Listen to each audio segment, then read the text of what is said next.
Taylor Watch. Welcome back to another episode of Taylor Watch. Happy Thursday. Happy Thursday. Thirsty Thursday. Thursday. Don't in the club. What was that opera? That was just Thirsty Thursday. Thursday. That's just me.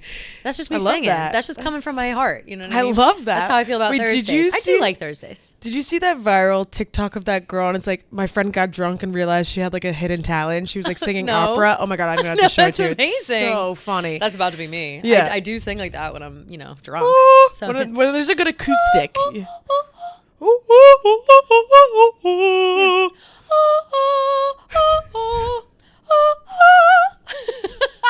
No, stop.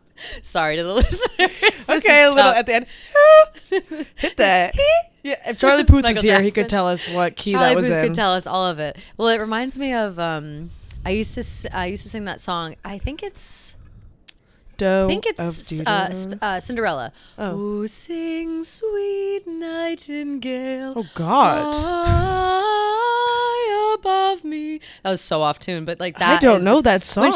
When she's mopping the floor and all the bubbles. Ooh, I haven't seen Cinderella in forever. Nightingale. I didn't even know there was singing in Cinderella. There's songs. Nightingale. Yeah, there's a ton. Oh. She sang whistle. No, that's Whistle While You Work. That's Snow White, right? That's Snow White. Yeah. No. She sings. Cinderella sings when she's cleaning, when she's mopping the floor. I know she like sings, and then but, they sing. Does she have a song? In the morning, they're like, "Are you busy?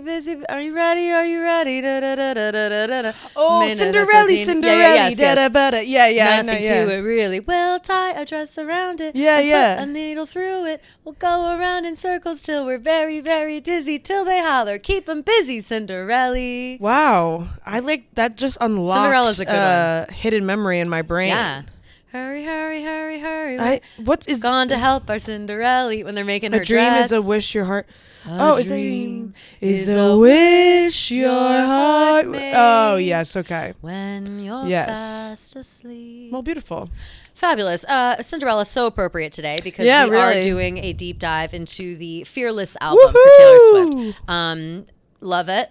So excited. You're more excited than me. Yeah. So we decided that we're gonna keep this episode deep dive only because Gia has like 15 pages of notes. This is her favorite. Would you say it's your favorite? Well, no, Folklore. Folklore is my favorite, but this is Folklore Exempt. This is number 2. Yes. This is like an OG album that's your favorite of all time. Yeah. So she's got the facts. I looked up a couple of tiny things that I wanted to bring up, but this is Gia's magnum opus today. Yes. So we're very excited to get into it. In terms of Taylor news, I would say we'll talk Lady Gaga thing. Yeah. But then, was there anything else? I thought we were sending some stuff back and forth. I honestly didn't even look because I was too busy. She said, "All right, Fearless.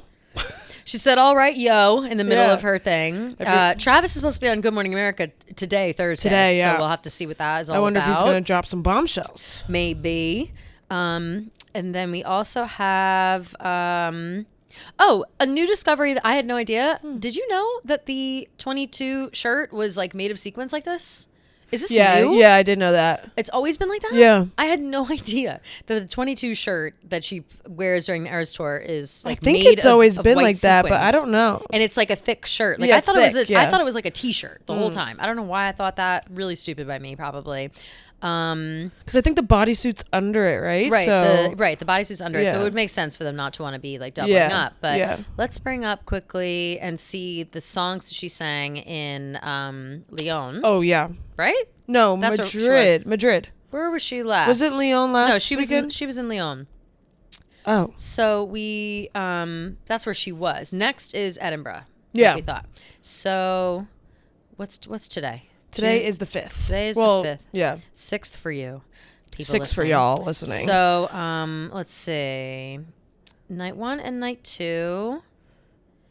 She sang Lyon night 1. She sang The Prophecy and Long Story Short. Yep. Oh yeah. Okay. So it really was just Tuesday night we didn't talk about, which was Glitch and Everything Has Changed on the guitar, Cute and mashup. then Chloe Sam or Sophia Marcus on piano, which What a loss. Madeline literally texted me and she's like, get on the live stream right now. She's doing Chloe or Sam. It is. And I was like, so oh my good. God. So I was watching on my way home and no mashup, which I said, which I like. I like. I feel like she doesn't really mash. That's a lie. She literally mashed up the prophecy with Long Story Short. But I feel unless she's, spinning us a yarn, telling us a story, I don't think that she is oftentimes like mashing up the Tortured Poets tracks, which I appreciate. Yeah. Because I think that they are so good and we've never heard them live. Yeah, so exactly. like to hear the whole thing is great. And I think that Chloe or Sam or Sophia or Marcus is one of those songs that will stick in my memory, core memories, because of that.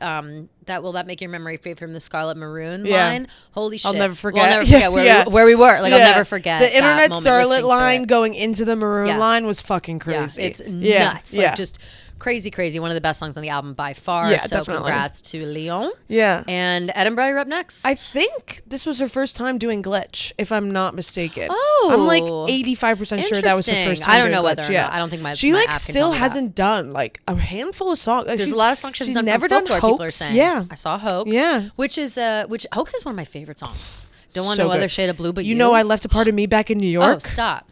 You knew you once of us the quit point it. to keep us. Yeah. Quit it. It's too good. Hoax too good. Hoax is out of this world. So, all right, let's dive into the latest drama, the Lady Gaga stuff. So, last week, I don't remember if we actually talked about it or not. I think we breezed past it.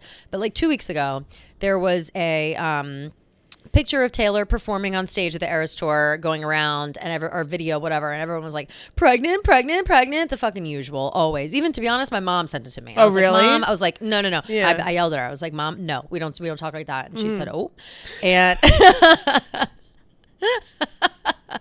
and so that's how that went down. And I said, I said, real people don't think that. Like I was, so funny. I like went off. And she said, oh. Yeah, she's just, she's on the internet. Right. And that's so funny. As much as I wish she wasn't on the internet, she was on the internet. And so I hate it's just like anytime. It's just too much to explain about Twitter. Twitter is so hard to explain to adults, and it's not that they don't understand it, it's that they believe everything they see.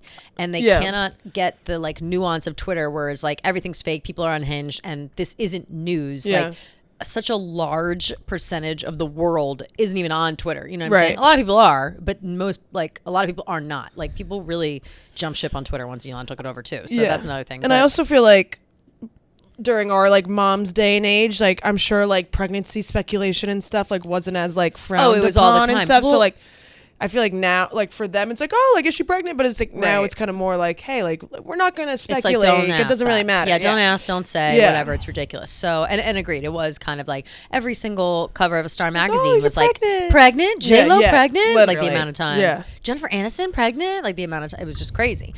But so this picture is floating around. We ended up not talking about it. Probably never would have brought it up if not for what has happened in the last couple of days. Mm-hmm. In response to Taylor's or people online being like pregnant, whatever, she, during one of her shows, was singing But Daddy, I Love Him, and the part where she's like, no, I'm not. And then it's like a slow transition into So High School. Then she added an extra, no, I'm not. Yeah, she's like, no. She's like, no, I'm not. And like did the whole thing. So that, in my mind, was her response to those rumors. Yeah. Only thing she was going to say about it, we all laughed, moved on, no problem.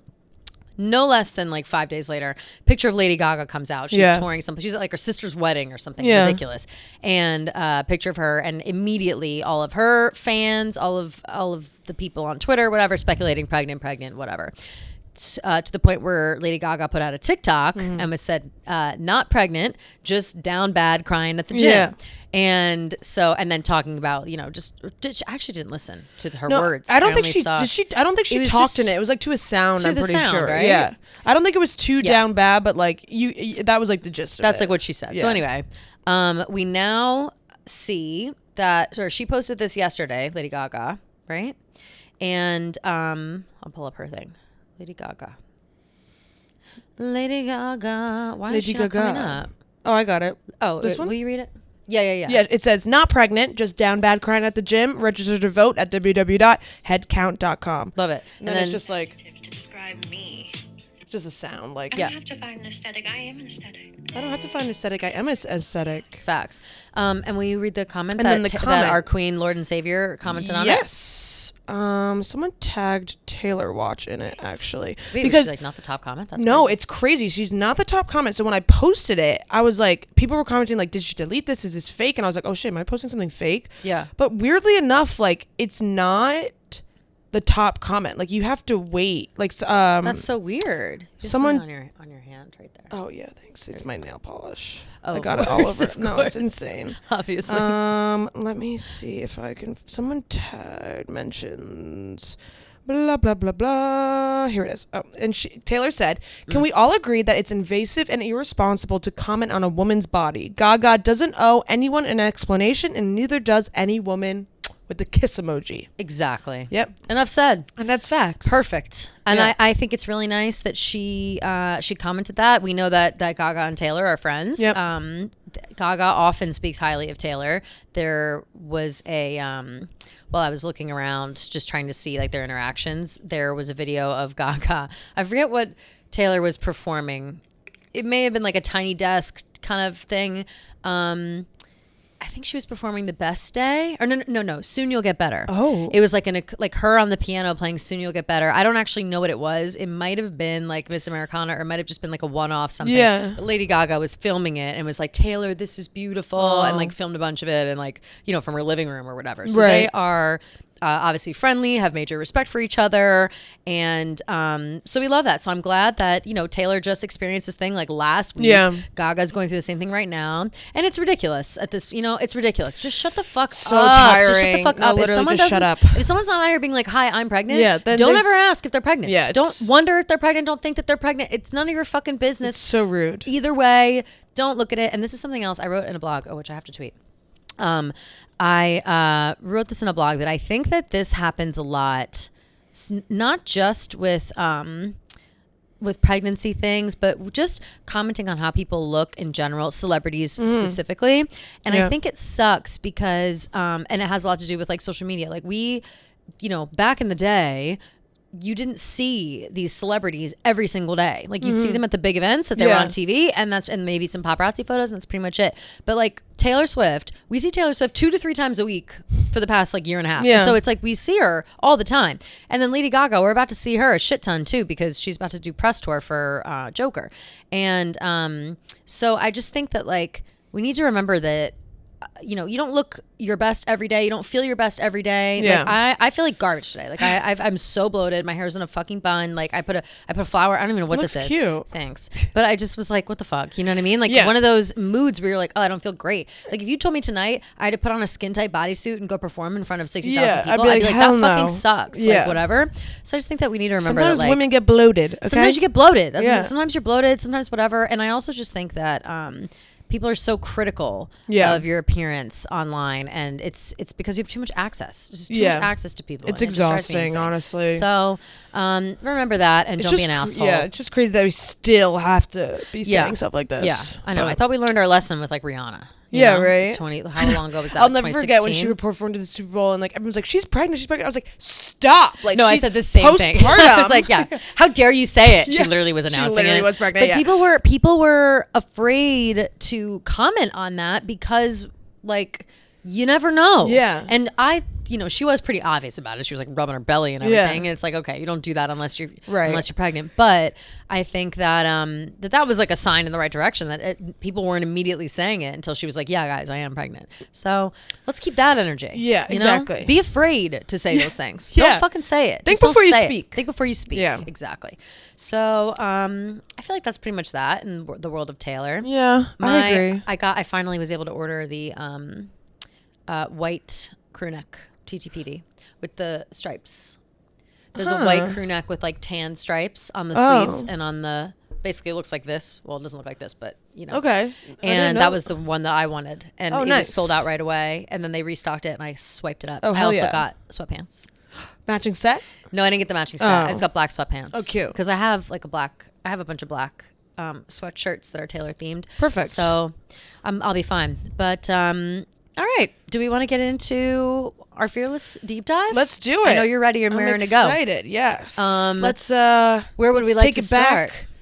to 2008. 2008, a faithful November 11th to be Yeah, exact. a faithful night. That one faithful night. Literally, something interesting about Fearless the album, I would say that I noticed in my travels was obviously the album came out November 11, 2008 in the US and Canada, and then later on in other countries. Again, we're with this again. Yeah, People again are with debut. Yeah. similar to debut, where they don't. Why do we think they did that? They didn't trust it would do well. Yeah, It was I like wonder a if that's the case. staggered Let's see how it release. does in the U.S. Yeah. And if it does really well, then we'll pay more to have it released everywhere else. But like, I mean, I guess it makes sense. But it's like don't almost know. like I guess March. It's like It was like 6 months later, yeah, right? Or 4 months yeah, later? so it's not that big of a difference, I guess, right? I just wonder, like, why not all at once? Yeah, like, I don't know. How come the U.S. is able to listen to Taylor Swift for 4 months and, like, you know, Yeah, they definitely don't do that now. I know France that, isn't? but Yeah, I they wonder if definitely it's do it because like now. the CDs now, like we don't.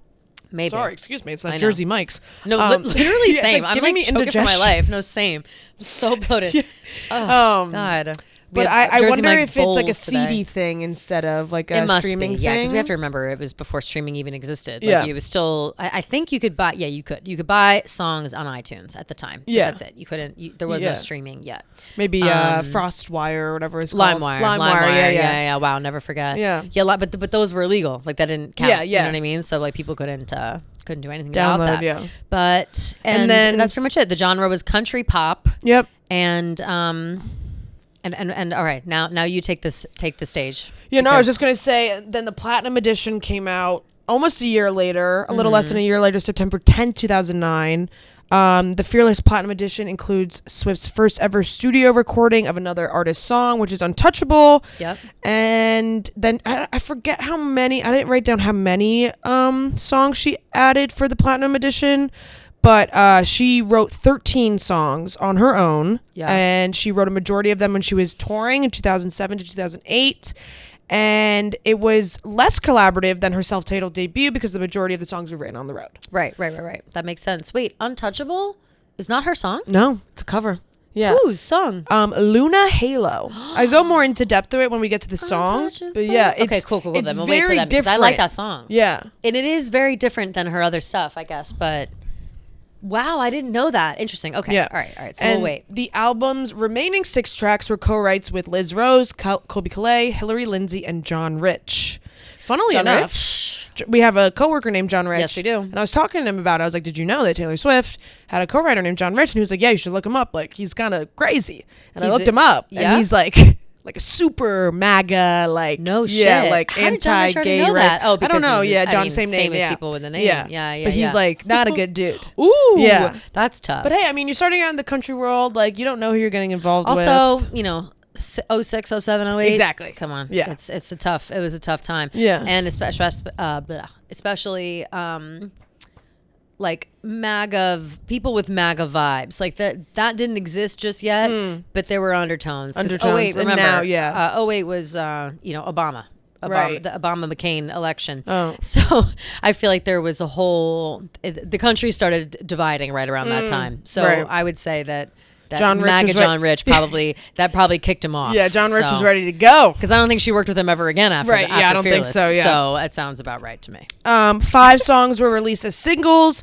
The release went like this: Love Story first, White Horse, then You Belong With Me, then 15, then Fearless. Fearless spent 11 weeks atop the Billboard 200 and was certified diamond, and the album received multi-platinum certifications in Australia, Canada, New Zealand.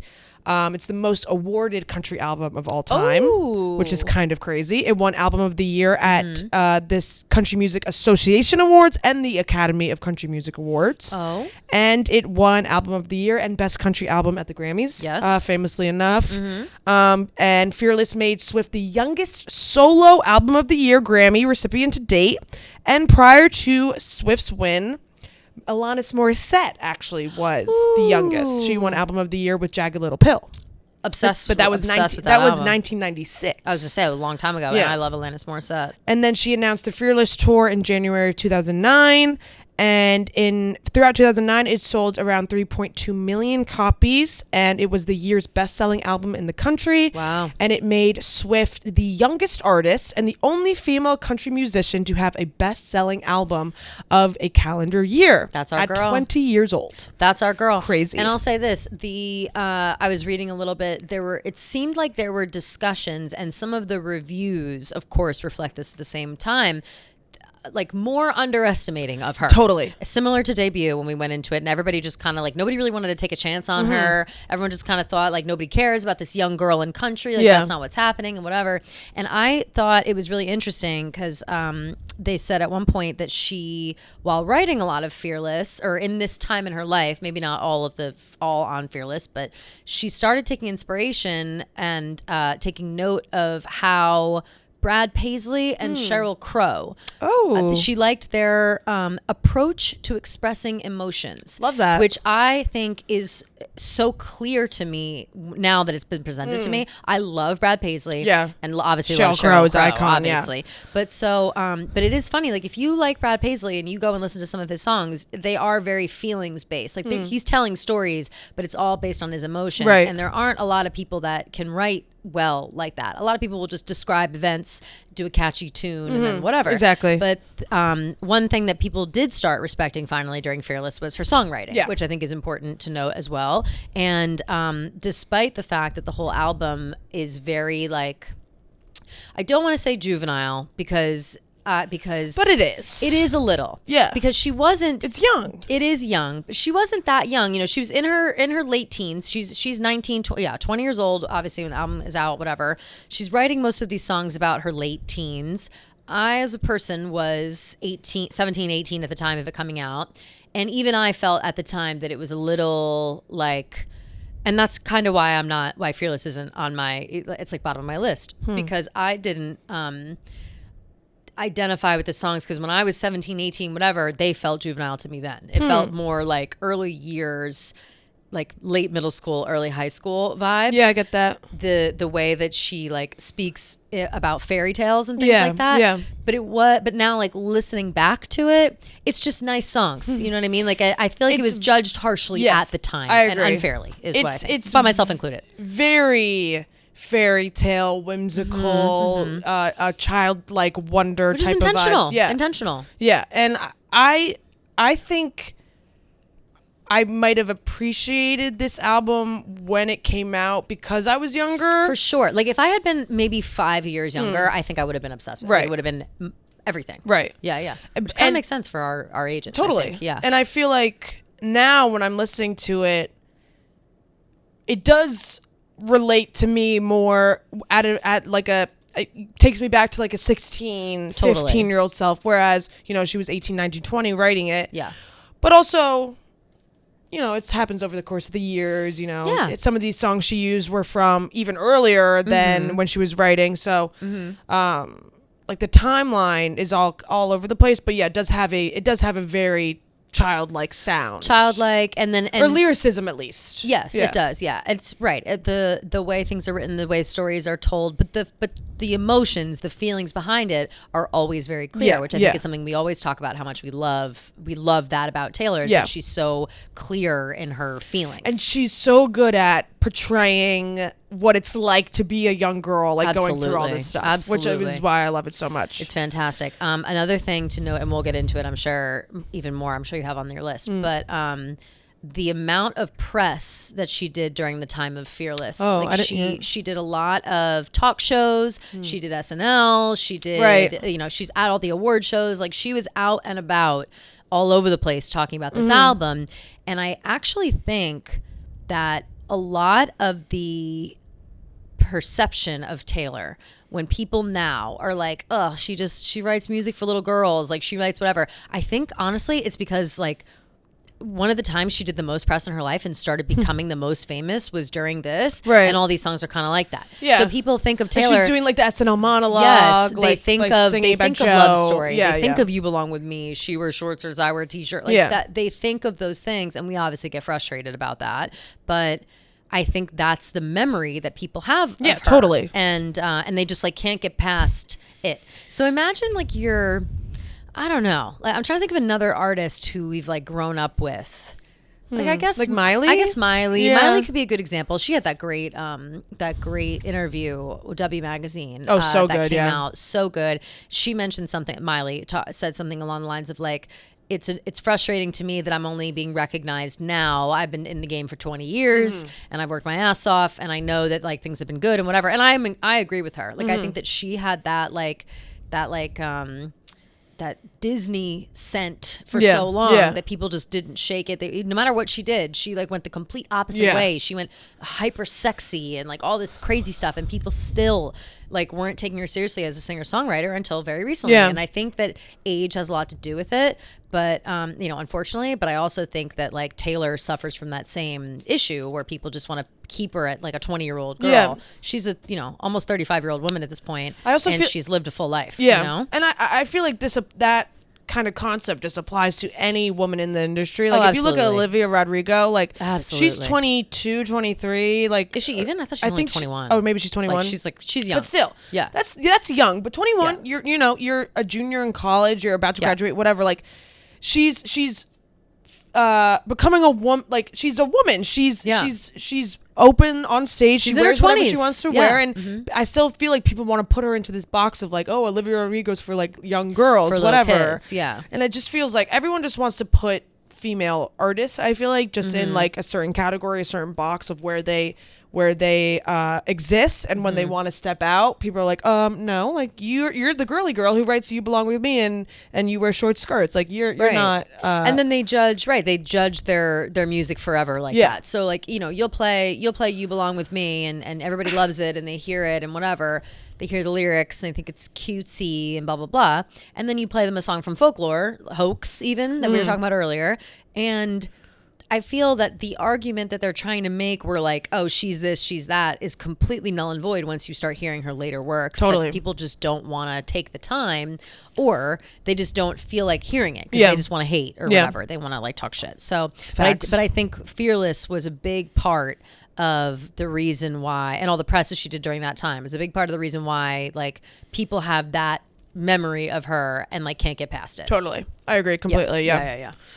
Okay, so let's jump into the album. Let's jump in. Starting with one of my favorites, Fearless. Perfect. Just- Wait. Before you say it, because I was going to say this for one song, but it applies to all songs. Oh. That she, for this album, because she was starting to become famous and everything, that she started writing with her feelings and was inspired by Brad Paisley and Sheryl Crow, like I said, writing with her feelings to be relatable because the things that were happening in her life, this like luxury and fame or whatever, Yeah. wasn't relatable. Right. So she would fall back on writing about the feelings, which I think is very clear. Yeah. Because Yeah. there's nothing in here that's like, I'm rich and famous now. You know Yeah, what I mean? no, Not definitely really in any of not. her songs are like that. Yeah, not really. So, yeah. Except for like the man, where she like kind of like it's tongue in cheek, like A little she- bit, yeah, like, yeah, like, yeah. Which I like love. if I was a man, yeah. Right. So this song was written in collaboration with Liz Rosen, Hillary Lindsay, Mm-hmm. and she wrote the song after she analyzed the ideology of what was the best first date. She Cute. explained the writing process, stating, "I think sometimes when you're writing love songs, you don't write about what you're going through at the moment. You write about what you wish you had." After completing the song, Swift deeply deliberated her personal definition of the word fearless on her record label website. So, unfortunately, you can't find a lot of this stuff anymore because the record label website doesn't exist anymore. Right. Because Big Machine doesn't exist. This doesn't exist yeah. anymore, yeah. And And they got the but she pantsuit wrote- off them probably. Yeah, literally. You know what I mean by now? Fearless doesn't mean you're completely unafraid, and it doesn't mean that you're bulletproof. It means that you have a lot of fears, but jump anyways. The song was released as a promotional single from the album on October 14th as a part of Countdown to Fearless, an exclusive campaign by the iTunes Store, and it was later released as a fifth and final single from Fearless on January 4th, and I don't know if you guys remember, but when the CD came out, the lyrics, the letters, she kind of does that now still, but was capitalized and you I don't spelled know it any of out. this. Oh, really? Yeah, no. The lyrics on the songbook that Yeah. came with the CD had certain letters capitalized, and it would spell out a message for each song. Ooh, well, yeah, I know that she does that. I didn't Yeah. realize it was Fearless. I didn't know. And so the secret message for this one was, "I loved you before I met you," which is cute. Oh, cute. Yeah, so it's kind of like, so this is very Aw. much like, this is what she pictures in her ultimate love story Yes. fantasy as a young girl. You know, it's like kissing in the course. rain, wearing your best dress. So Yep, cute. yep. I just love this song. Fearless is a song that like has transformed for me from a song that is about a relationship and it's turned into like an anthem, like a Swiftie anthem. Totally. Obviously because of the Just it's love- fearless. It's That part gives me fearless. chills every time during the Do-do-do-do-do. concert. Like Me too. It's just everyone so good. just doing it together. It's crazy how Yeah. that happens, and and that to me is like it's a direct pluck of a nostalgia string for me. Like totally. because I remember driving around in the car listening to this song and like it, but the lines about love are kind of blurred for me, and the best part obviously is the I don't know how it can get better than this. Yeah. Or I don't know how it gets better than this. You Take my hand and drag me head first, fearless. It's just like it can apply to anything. It goes with be with your friends. Yeah. You're just out and about. You're doing something in that way of like, I'm scared, but I'm doing it anyway. Yeah. And I think that again, it ties right into her perfect way of being able to like describe feelings in songs. Yeah. And I just think that it's so good. So It's so cute. good. Yeah. Great song. I have It's one of my favorites. I Did have you do a list of lyrics? my favorites. I didn't. Oh no, I didn't do lyrics, Okay. but I can. I can. Okay. Just for Fearless, mine is I just love this one. It's the first kiss, it's flawless, really something. And then it like kind of dies. It's fearless. Well, that's the moment. Yeah, that's the moment. It's just so good. love. So No, it's good. fantastic. Let's see if I can pick one. It's hard with the earlier albums to pick lines sometimes, just because they are very. well, it just feels young. all they're young, but it also feels so like they feel so second nature for some reason. Like some of the like this one I know, like I know Fearless. Yeah. I wrote down the ones that I really know, and Yeah. just so I can be like, at least I know these because there's so many that I was like, Yeah. oh yeah, that song, and I know the chorus, but I don't know any of the words. This one I love the run your hands through your hair, absentmindedly making me Yeah. want you. I love that part. Love that. Because how many times, and this is like embarrassing probably, but were you the kind of girl that like every year Had a new crush. Yes. Yes. Yeah, me of too. course. Me too. Me too. So you like look at guys in the same way that I look at guys, where you'd see them and you're like, okay, I could like I have a crush on him. No, sure. exactly, Like like, he'll you can do. just decide. Yeah, Like decide. Like I yeah. have a crush on this Yeah. person. Like I like them. Whatever.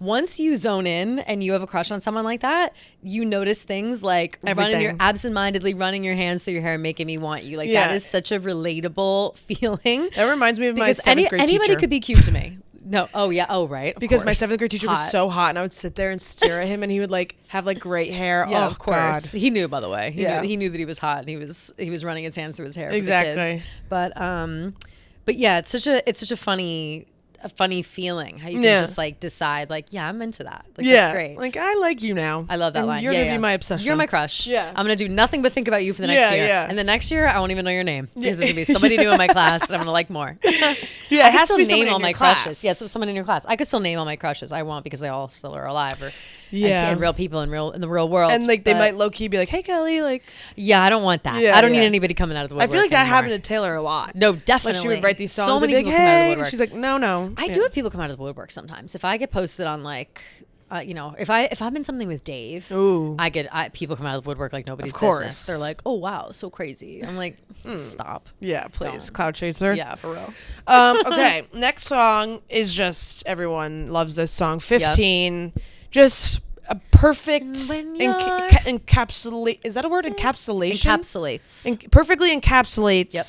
being a 15-year-old girl starting high school, being so scared. Senior boy, you're hoping that they're gonna wink at you, Yep. and you know you don't know what you're doing.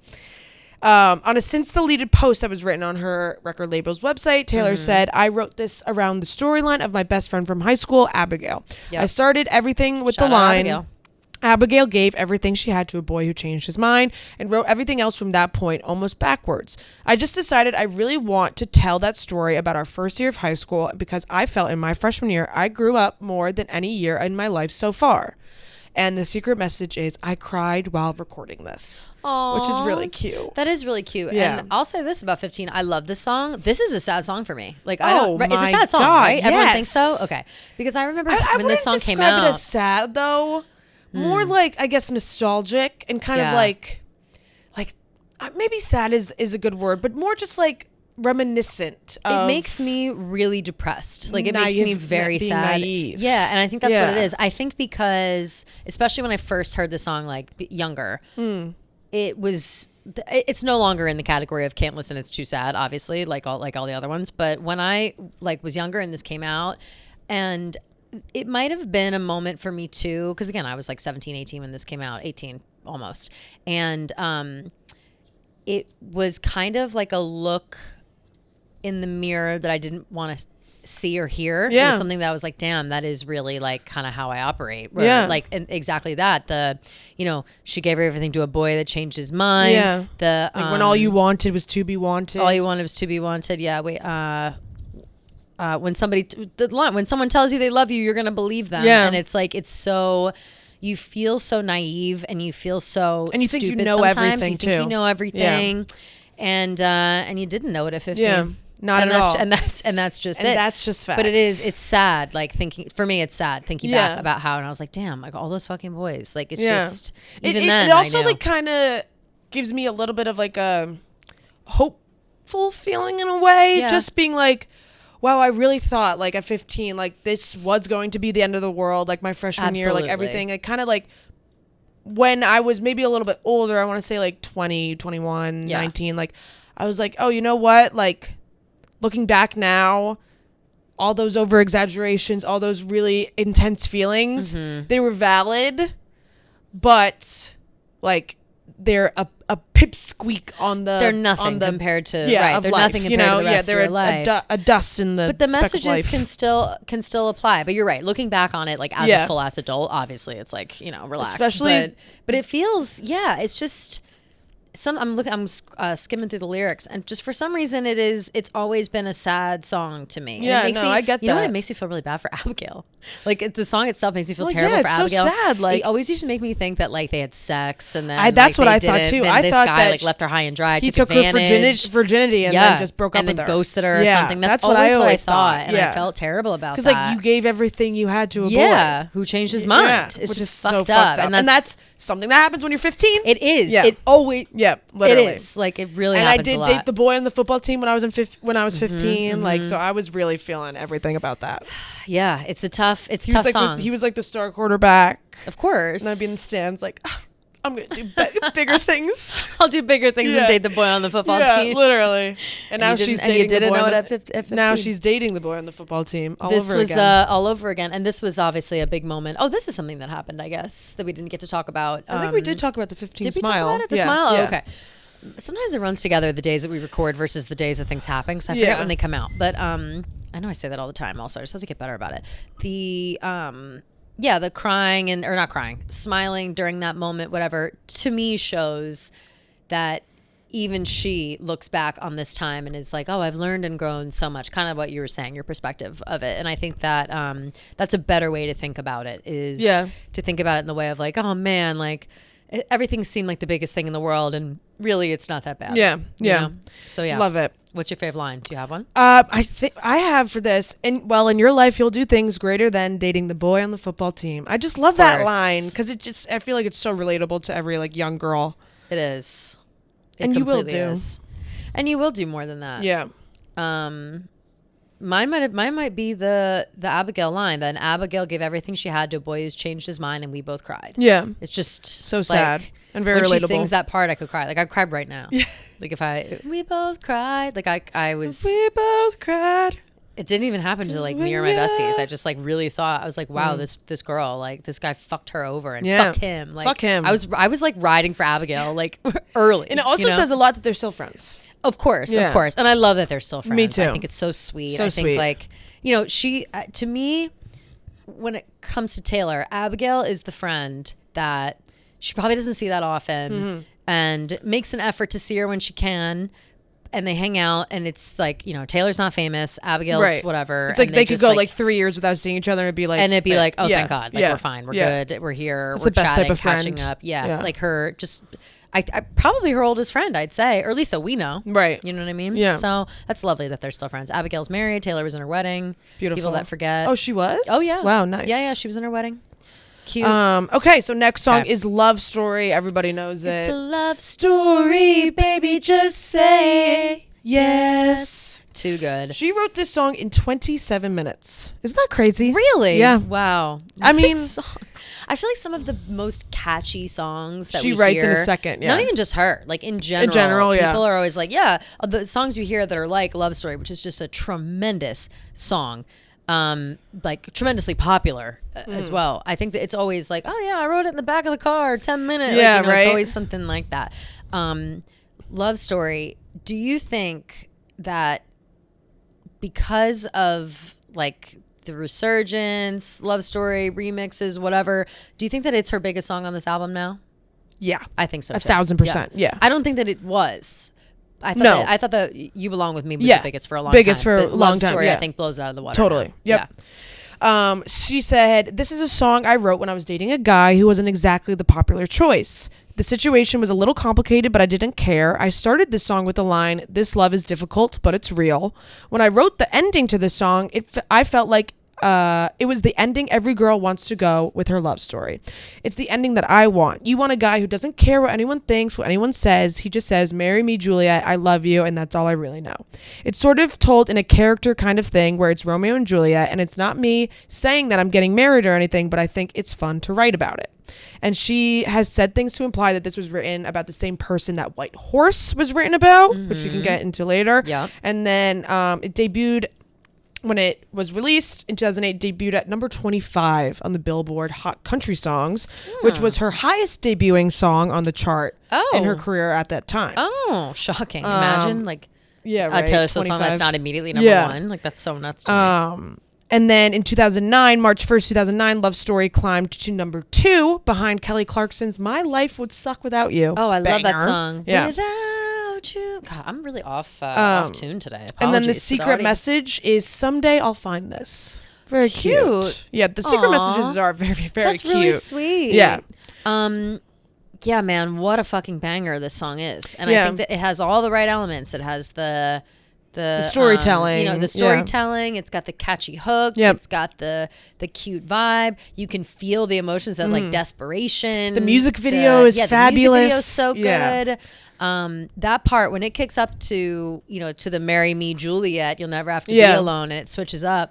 Like Everyone, I have yeah, chills I know, right now same. even talking about it. Like it's every, just like you're a crazy human if that doesn't get you going. Yeah, like it's just fucking let's go. Like, and I think that everybody, this is one of her most like universally loved songs. Yeah. Like people, like whenever they do those videos, they did so many of them when Taylor and Travis started dating, but they had every time the Chiefs were going to be against a team, like against the Jets or playing against whoever, the team itself would be like, "What's your favorite Taylor Swift song?" Oh, yeah. And Love Story was Everyone, always yeah. like the canned answer. Yeah. And I think that, but then they would like sing it. Like it wasn't like, "Oh, that's the only song we know. We're just gonna say that one." Like they Yeah. were like, blah blah blah. It's a love story, Yeah. baby. And it was just funny to watch how this song has like touched a lot of people. It's also become like the number one song you play at a wedding. Yeah, totally. Every wedding I was has gonna it. say it's also like kind of become like a club hit. It's a like, club hit. Yeah. All the remixes. It's pop kind of off. crazy. Like It's that amazing. Disco Lines remix, the one that's like, Yeah. it's like you would know it if you heard it, but Yeah, it's yeah. so viral. It went so viral on TikTok. Like that, they played it like the club in 11. Oh, the one that where It's like when Mary, they and then he's like, when "You they did never the have to be when they alone." did the oh yeah, and it sends it out. Yeah. I love Yes, exactly. you. And Yes. Yeah, I do know that one. And that was another thing too. It came back on TikTok with Yeah, that yep. trend of like like the push kneeling away, down and pushing it out. Yeah. kneeling away and pushing out, and then dancing or whatever. Like it's had so many. It's lived so many lives. Love yeah. Story. And then when it was the song that, or no, was that You Belong With Me? No, it was Love Story. That. No. It was You Belong With Oh. Me. So I'll wait. I'll wait Okay. to tell it. It was You Belong With Okay.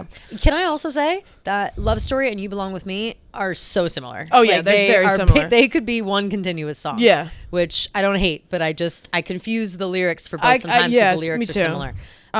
Do you We have- also just have to shout out Thug Story. of course, Because Thug this Story. was a time when Thug Story was released. This was Taylor's. I had Thug Story on my list. Hell here. yeah. Collaboration with T-Pain. I'm Yep. like 8'4", blonde hair to the floor.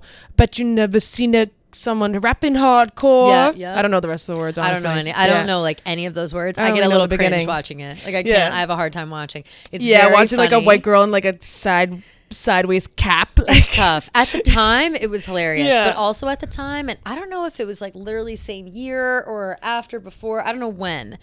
Natalie Portman did a song for SNL that was like, God, I don't even know what the song was. It was like about how she was like a bad bitch and she was gonna beat everybody's ass. And, Oh, like, I think whatever. I think I know It what was you're like talking about Harvard, like about Yeah. her at Harvard, and like when I was in Harvard, I smoked weed every day, I cheated every test, and snorted all the yay. Like that's like the line from the song Natalie Portman, and so. You want to drink and fight? You want to fuck all night? Like it was like a fucking hilarious song. I can't believe I'm not remembering the name of it. Regardless, whatever. That song came out also, and and she looked like bad bitch, like she Yeah. was rapping, like really in it Yeah. and cool. And then Taylor's like either had just come out or whatever, and it was just a bad juxtaposition. Like Taylor look, it was cringe. It was cringe, Yeah, it's but it was cringe. funny. It's like, cute. Yeah, yeah. and cute. And now it's funny to look back and like whatever. But Yeah. if you ever ask me, that is something that I won't do. I won't like rap No, or no, like no, like no, you no. know like No, I won't no, do no, it. no, I won't no, do it. It's just No, no, I'm no. not made that way. No. I'm not made that way. Yeah. I'm not delusional to think that it'd be funny or cool. I could write lyrics or I could write words, but I couldn't perform them. Yeah, no. One time I did the super bass rap, and my mom was like, "You should do that for the talent show." And I was like, "I'd actually rather take a gun to my head and shoot it." Imagine you went on a talent show stage and did super bass. No. This one's for the boys in the Bowman system. Like, no, I no. would need to change my name. Top down AC. Yeah, with no, the no. coolest And my mom also system. doesn't realize that like every white bitch can do that rap. So Every she thought white that, bitch. yeah, she Yeah, thought yeah, that yeah. I was like one of You know, one. that's Britney's like that's her. Oh, thing. really? Like, Hell yeah. Yeah, we all know it, but Britney knew it first, so Right. we give it to Britney. Well, we should collab. We should collab. Yeah. I'm gonna tell her that. I'm That's gonna tell her funny. that. She'll love that. What's your favorite line? Okay, let's see. I think mine is I know it.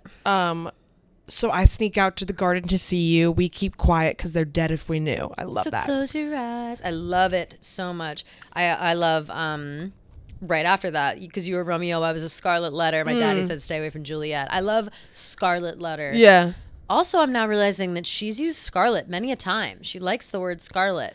It's so funny how she probably indirectly references herself. Totally. You know? Totally. Did you see that clip of her saying, "But Dad," I sent it to you, "But Daddy, I love him"? Oh yeah. Like, Oh my so god, funny. yeah. That was during Fearless, right? That was I think she was about- even younger than that. I It was don't know though. She about- looked so young. No, I think it might have been about. She did look young. It might About have a been song on like You Belong Fearless. With Me, I think. Taylor's Teenage Tantrum. Let's Oh yeah, see. you're right. It does seem like the Fearless era. It kind of seems like Speak Now. Oh, talking about Love Story. Yeah, you're right. Talking about Love oh my Story. God, wow, Yeah. wow. There we go. Funny enough. Perfect. So I like that one, but I also I wanted to give a little shout to the basically all the Romeo lines. I love You Were Romeo, you were throwing pebbles. I love that. Crying on the staircase.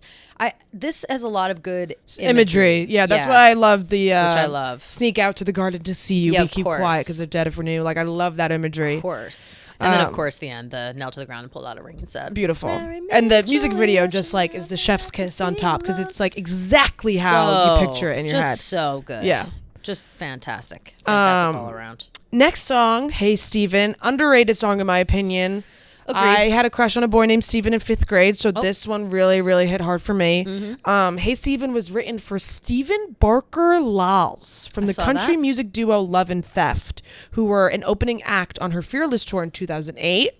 And little did Taylor know, just like every other guy she writes songs about, Steven returned her feelings and even wrote a song for her called Try to Make It Anyway. Oh, And- I didn't know this. Craziest part about this too, the hidden message is love and theft.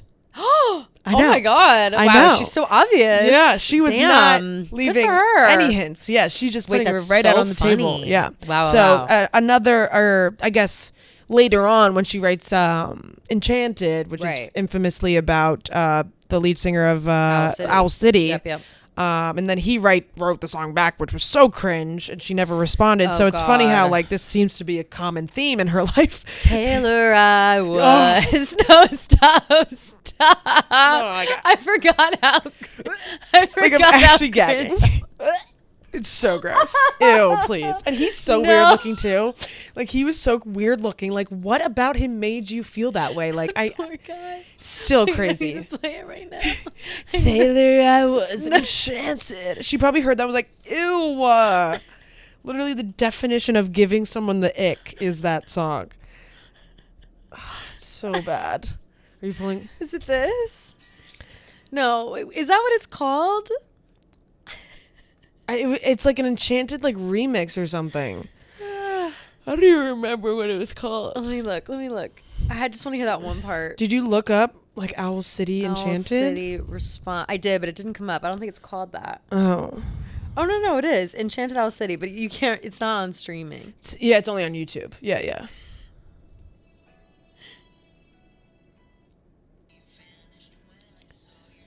No, play it in the mic.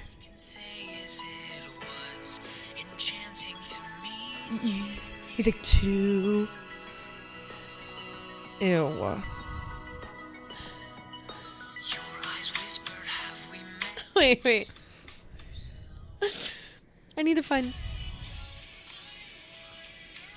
No, it's so bad.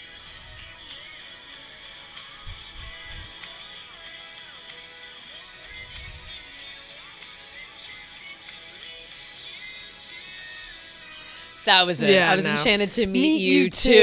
No, I want to Yeah. die. I want to No. die. And here's the thing, Owl City, not so bad. No, I love But- Fireflies.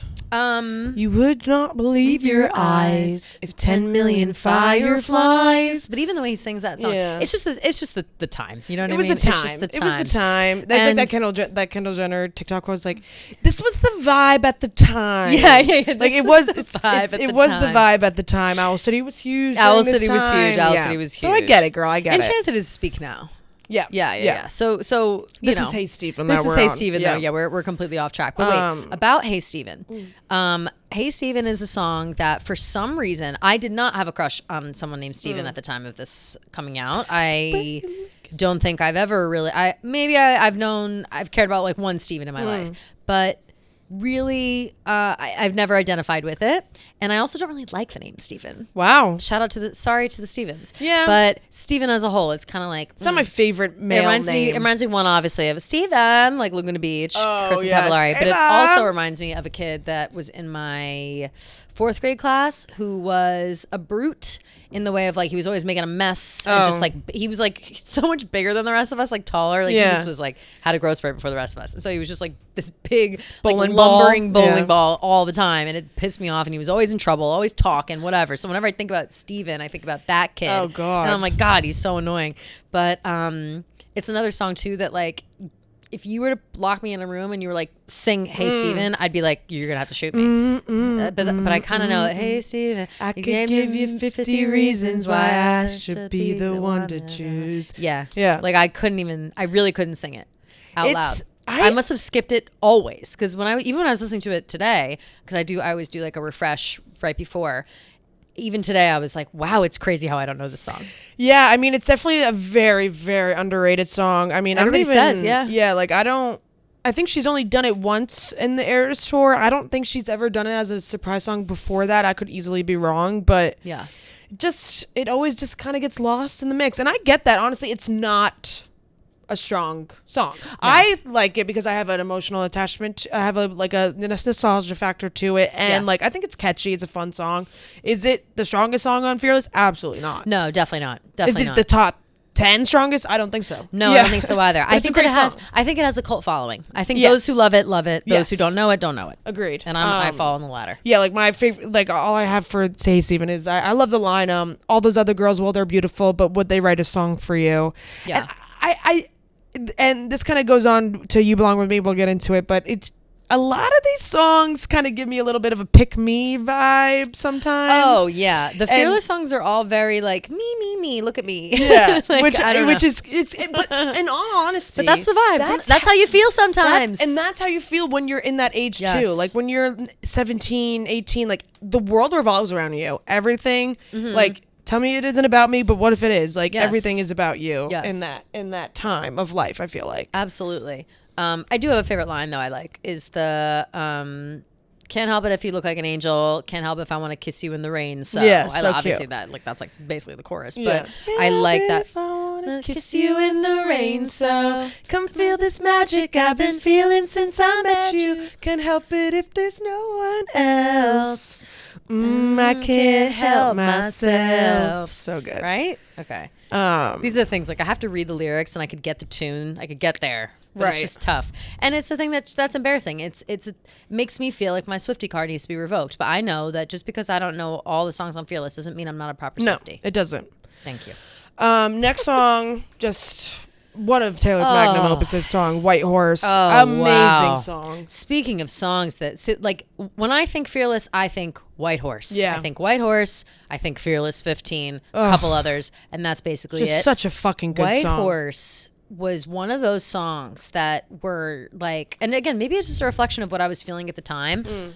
What a fucking song. What a song. Lyrics were Yeah. insane. Sound was insane. Yeah. Messaging was insane. Brava. Brava. White Horse. Seriously, at her age to write a song like this is just it just cemented her as a legend already, I think. Completely. Swift told Billboard magazine, "It's one of the songs I'm really proud of on the record because it's so sparse. It's guitar, piano, and cello. It talks about falling in love and the fairy tales that you're going to have with this person, and then there is that moment when you realize that's not going to happen. That moment is the most earth-shattering moment." Swift says she wrote the song within weeks of writing Love Story. Said that the guy from the previous song reminded her a lot of fairy tales and Prince Charming, so that's why people kind of have like the connotation that people think Right. Love Story and White Horse go hand in hand. Totally. And Like a before and after. yeah.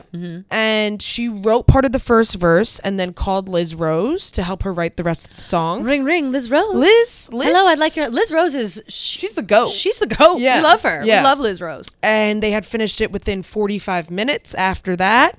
And she also said, "To me, White Horse is about what, in my opinion, is the most heartbreaking part of a breakup. That moment when you realize that all the dreams you had, all those visions you had of being with this person, all of that disappears. Everything after that moment is moving on. But that initial moment of, wow, it's over, is what I wrote White Horse about." And it actually almost wasn't on Fearless.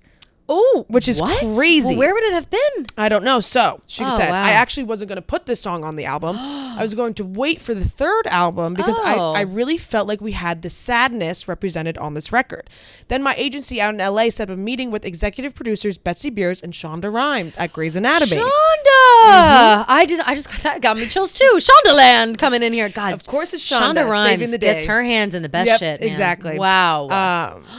Because Speaking of, that's doesn't my Bridgerton favorite come show. out like tomorrow? I think so soon. Yeah. Fuck yeah, let's go. It would just be a dream come true to have a song on it. So I played them White Horse. It was just me and my guitar, and they freaked out. They loved Wow. it. They said, "We'll get back to you as soon as possible." And for a while, we didn't know if we were going to put it on the record because it wasn't going to. If it wasn't going to be on the show, then we weren't going to put it on the album. Right. Then they called and said that they were interested in the song, and we recorded it right away, sent it off to them, and they put it in. Wow. Crazy. Wow. So if White Horse was never on Grey's Anatomy, it would have never been on the album. So we have thank you, Shonda Rhimes. Rhimes. So we have Shonda Rhimes to thank for White Thank you, Horse. Shonda. That is Yeah, crazy, crazy, right? What a fact. I know. I had no idea. Yeah. Wow. And then the hidden message is, "All I ever wanted was the truth." oh, another just Yeah, dagger, to the heart. Wow, wow. Yeah. White Horse So again. imagine like, Fearless. Imagine.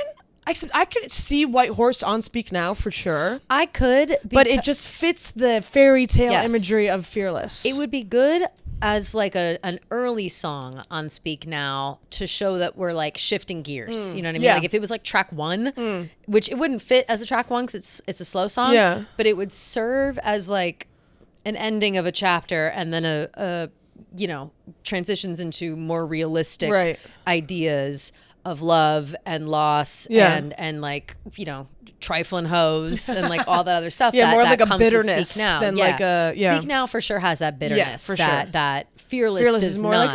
like, It's more yeah, it's like more whimsical. naive. Yeah, It's yeah, more yeah. whimsical, more naive and everything. And I do agree that having White Horse on the album, maybe if she made White Horse like the ending track of the song or of the album, like maybe that would make sense with the I'm thinking just from a storytelling standpoint. Right. But I like where it is. Is it a track 5? It is. It is. And so and I like it fits as a track 5. Yep, totally. And it's just so beautifully written. So beautiful. the words, the sound, Yeah. those like feelings, and that metaphor of it's too late for you and your white horse to come around. Like, you just, it's too late, bitch. You're not going to ride up now and save me. Like, you took your sweet ass time. You didn't do what you said you were going to do. Like, that's how it goes. Yeah. That's how it goes. My favorite line is the opening lyrics. Say you're sorry, that face of an angel comes out just when you need it to. Yep. Like, what a way to, chills again. What a way to start off a song. It's just nuts. That face of an angel comes out when you need it to. Like, just perfectly kind of sets the scene, you know? And I love it. I just love it. I couldn't agree more. Yeah. I could not agree more. Because you're right. It's like, here we go again. you know exactly how we're going to be talking about this guy. Exactly. Like, we know right away what happened. So we want to hear the details. Let's see. Let me think. Comes out. Obviously love the N where it switches up the I'm gonna find someone someday who might actually treat me well. Like that's love that. just like, oh God, chills. And she did. And she did. That one is so good. But I also like in the beginning, that makes me feel sad. This is another song that I can cry on command. Like if I'm in the right mood when I listen to it. But the stupid girl, I should have known. I should have known. Yeah, just that's like sad sad. Like, just because like, that's like what you tell yourself too. Like you're so dumb. Like. And you say it like that too, like, oh, you're a stupid girl. Like, how could you ever think like, this guy was gonna do what he said he was gonna do? Ugh, sad stuff. Sad stuff. White Horse, great track 5. Yeah. Do you remember what the track 5 was on debut? Was it? It's no. A Place in This World. Let's say. Or Cold as You, I think is track 5.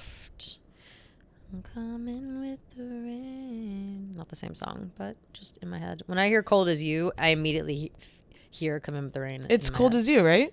Yeah, it's Cold as You. Is it? Is it? Okay.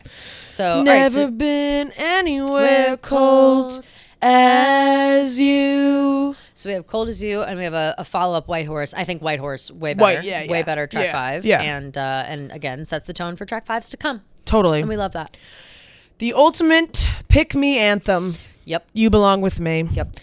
I honestly did not realize how much of a pick me song this song is until the phrase pick me came out, and then I was singing it in karaoke like this summer, and I was like, Jesus Christ, this song is like like what the hell? Like she's like, she wears short skirts, so what? Like she wears high heels. Okay, this is a baddie. Like obviously I know, he wants right? her. Like you're just jealous. But I also think too the message of her being jealous of this popular girl right also does come through in the song. I think Yes. that like even the tone in which she sings it, like that twangy beginning, you're on the phone with your girlfriend, she's upset, like the way she sings about her is like disdain, but you can tell it's jealousy. Like you can tell it's like, I want to be this girl. Like she's cheer captain and I'm on the bleachers. Like, and she's trying to make it seem like being that person is bad. And you know, it's funny and ironic now because like Taylor's most popular woman in the world. But she did it in her own way. She wasn't the traditionally popular. Right. And I think that we've learned now through debut and Fearless and just generally, you know, with things that she's told us over time, that she was not cool and people didn't like her. And people were, I think, jealous of her for being creative and trying things out. I mean, imagine you're in, especially at that time, like, you know, 2007, 8, I don't even know, a little bit earlier than that. If somebody in my school was like a singer-songwriter, I'd be like, oh, really, bitch? You think you're going to be famous? Yeah. Like, okay. Yeah, I feel like we talked a lot about that with the debut episode. Like Totally. Like it would be it's still similar vibes. Yeah. And I think that like impacted her greatly. And I think that it gave her this warped perception of that kind of person, the girl on the football team. Like, there must have been like a bitchy cheerleader who talked shit, someone on the football team that they both liked. Like I imagine that may have happened at some point, either in her life or a close friend's life, because it seems like it's like a running theme. You know? So, and also like this is kind of you have to think about it. This is 2008. This is like way before like being a girl's girl was a thing. Oh yeah, like, nobody's a girl's girl in 2008. Right. Like this is like I've never been a bigger bitch than I was. Exactly. Between Like 2006 and 2009. Like you want to be one of the boys, blah blah blah. Always. So I think that this kind of portrays that ideal, like that Taylor kind of had that ideal when she was younger, like every girl does. But she said that she was inspired to write "You Belong With Me" after she heard a male friend of hers speaking to his girlfriend on a phone call, and he was acting defensive as his girlfriend yelled at him. And then out of sympathy she felt for him towards the situation, she developed the concept of the song. In comes the GOAT, Liz Rose. And Always Liz Rose, got her hands in everything. She had the Taylor had the opening line already of, you're on the phone with your girlfriend, she's upset, she's going off about something that you said. And then together they developed a storyline which described Swift being in love with the male friend and her having the desire for them to break up.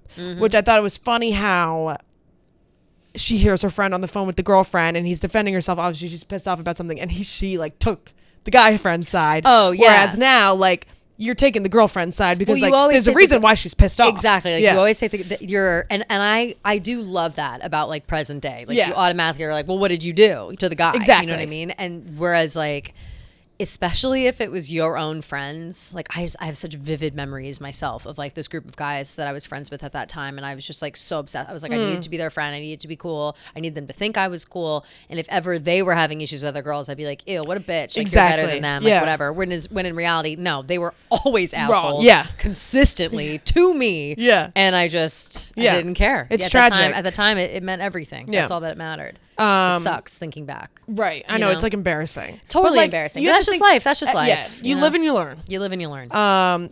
She also said that this is basically about wanting someone who is with this girl who doesn't appreciate him at all. Basically, like girl next door itis. You like this guy who you've had for your whole life, and you know him better than she does, but somehow the popular girl gets him every time.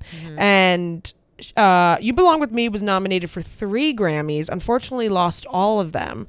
Grammy for Song of the Year, but lost to Single Ladies. Record of the Year. Ooh, that's tough though. Single lady. Yeah, I mean, banger. come on, single ladies. But lost to You Somebody, Kings of Leon, which is know also a that I banger. could You use somebody, someone like you. Someone like you. I love that. We crushed that. Are we the Kings of Leon? Somebody. Somebody. Yeah, you got to add Yeah, that like little that. extra. You know that I could use somebody. I guess. Banger. Someone Someone like you. Oh God. And it also lost. Sorry, Taylor. We literally dance on. We're Hey, dancing on You Belong With Me's grave. But being like, ooh, single ladies, ooh, you somebody. Listen, like, Listen, they I were don't- great. yeah, They they're were great. That song and was then good, but you know. best female pop vocal performance lost to Halo, which Another is also one. a fucking banger. Goddamn. Yeah. And upon its release as a promotional single on the week ending of November 22nd, 2008, You Belong With Me debuted at number 12 on the Billboard Hot 100, tying her with the Jonas Brothers for most top I'm 20 hot. debuts in 2008. You're cold. I think You that's the Belong same With year. Me moved to number 3 on the Billboard Hot 100 on the week ending of August 15th, 2009, thus making the song Swift's highest charting effort, surpassing her previous charting effort, Love Story, which peaked at number 4 in 2009. Okay, so that makes this sense, kind of went what we- higher. Yep. We were saying earlier how You Belong With Me was seemingly the biggest track at the time. Now I think Love Story always. Yeah. And then interesting fun fact, driven by non-country radio airplay, the song established the largest crossover radio audience since Faith Hill's Breathe in 2000. Ooh. And then the hidden message is love is blind, so you couldn't see me. Wow. Cute. That's a long message. Yeah. Yeah. They all are kind of long, but that one was long. But it's kind of cool that she kind of started the country pop, or like continued on the country Continued pop on. crossover. Took you the know? torch. Yeah, Took yeah, the torch yeah, for yeah. a country pop crossover, which we do love. Listen, all that's great. We can't talk about You Belong With Me without mentioning one of the most pivotal moments, I would say, in Taylor's probably life, Yeah. career, everything.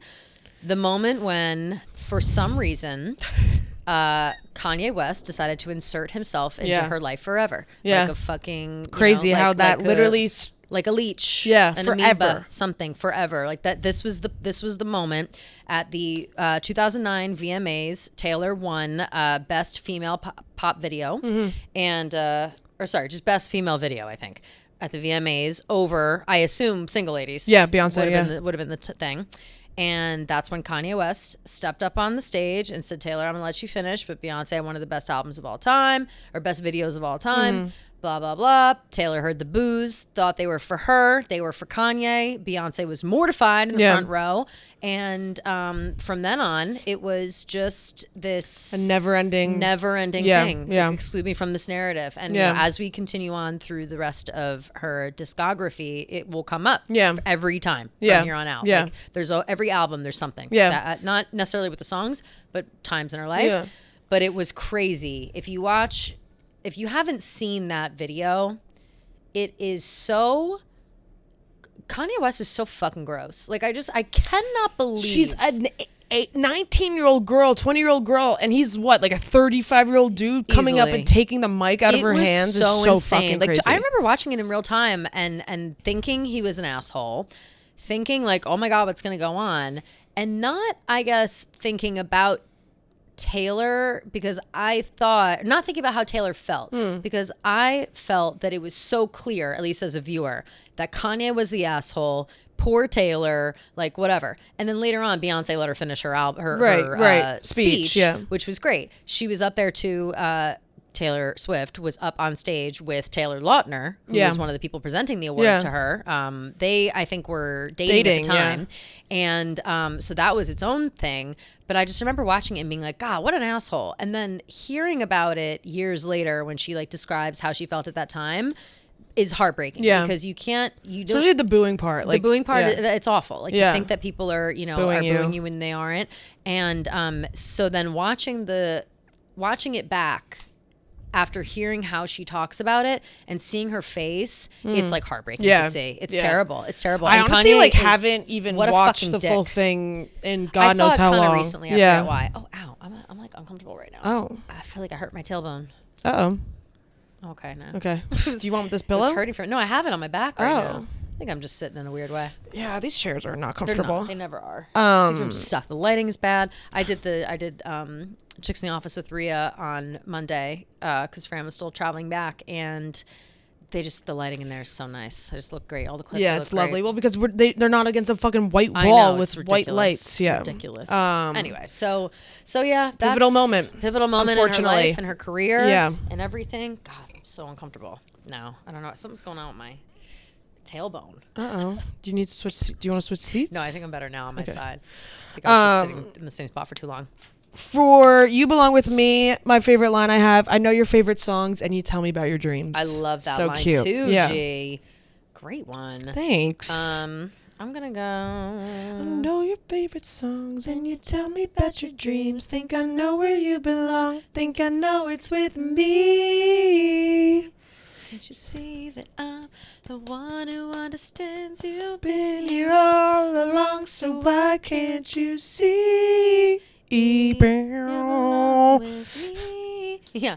I'm looking now. Oh, I love the part. The I remember you driving in my house In the middle of the night, you're the one that makes you laugh when you know you're about to cry. Yeah. That part. I love that yeah, part. I love that part too. Yep. And okay, so next is Breathe. Okay. And There's this another song where, like, gun to my head, can't even sing it. Don't even know it. that hurts my soul. I know it does because you love Colby. Love Colby as well. Colby this Collette. song. Think this is one of Taylor's most underrated sad songs, and I specifically love this song because it never places blame on either one of the characters that you kind of get in this song. You get I like the like that. narrator. Give me like a synopsis. What's this song about? It's literally just like So I feel like I don't know.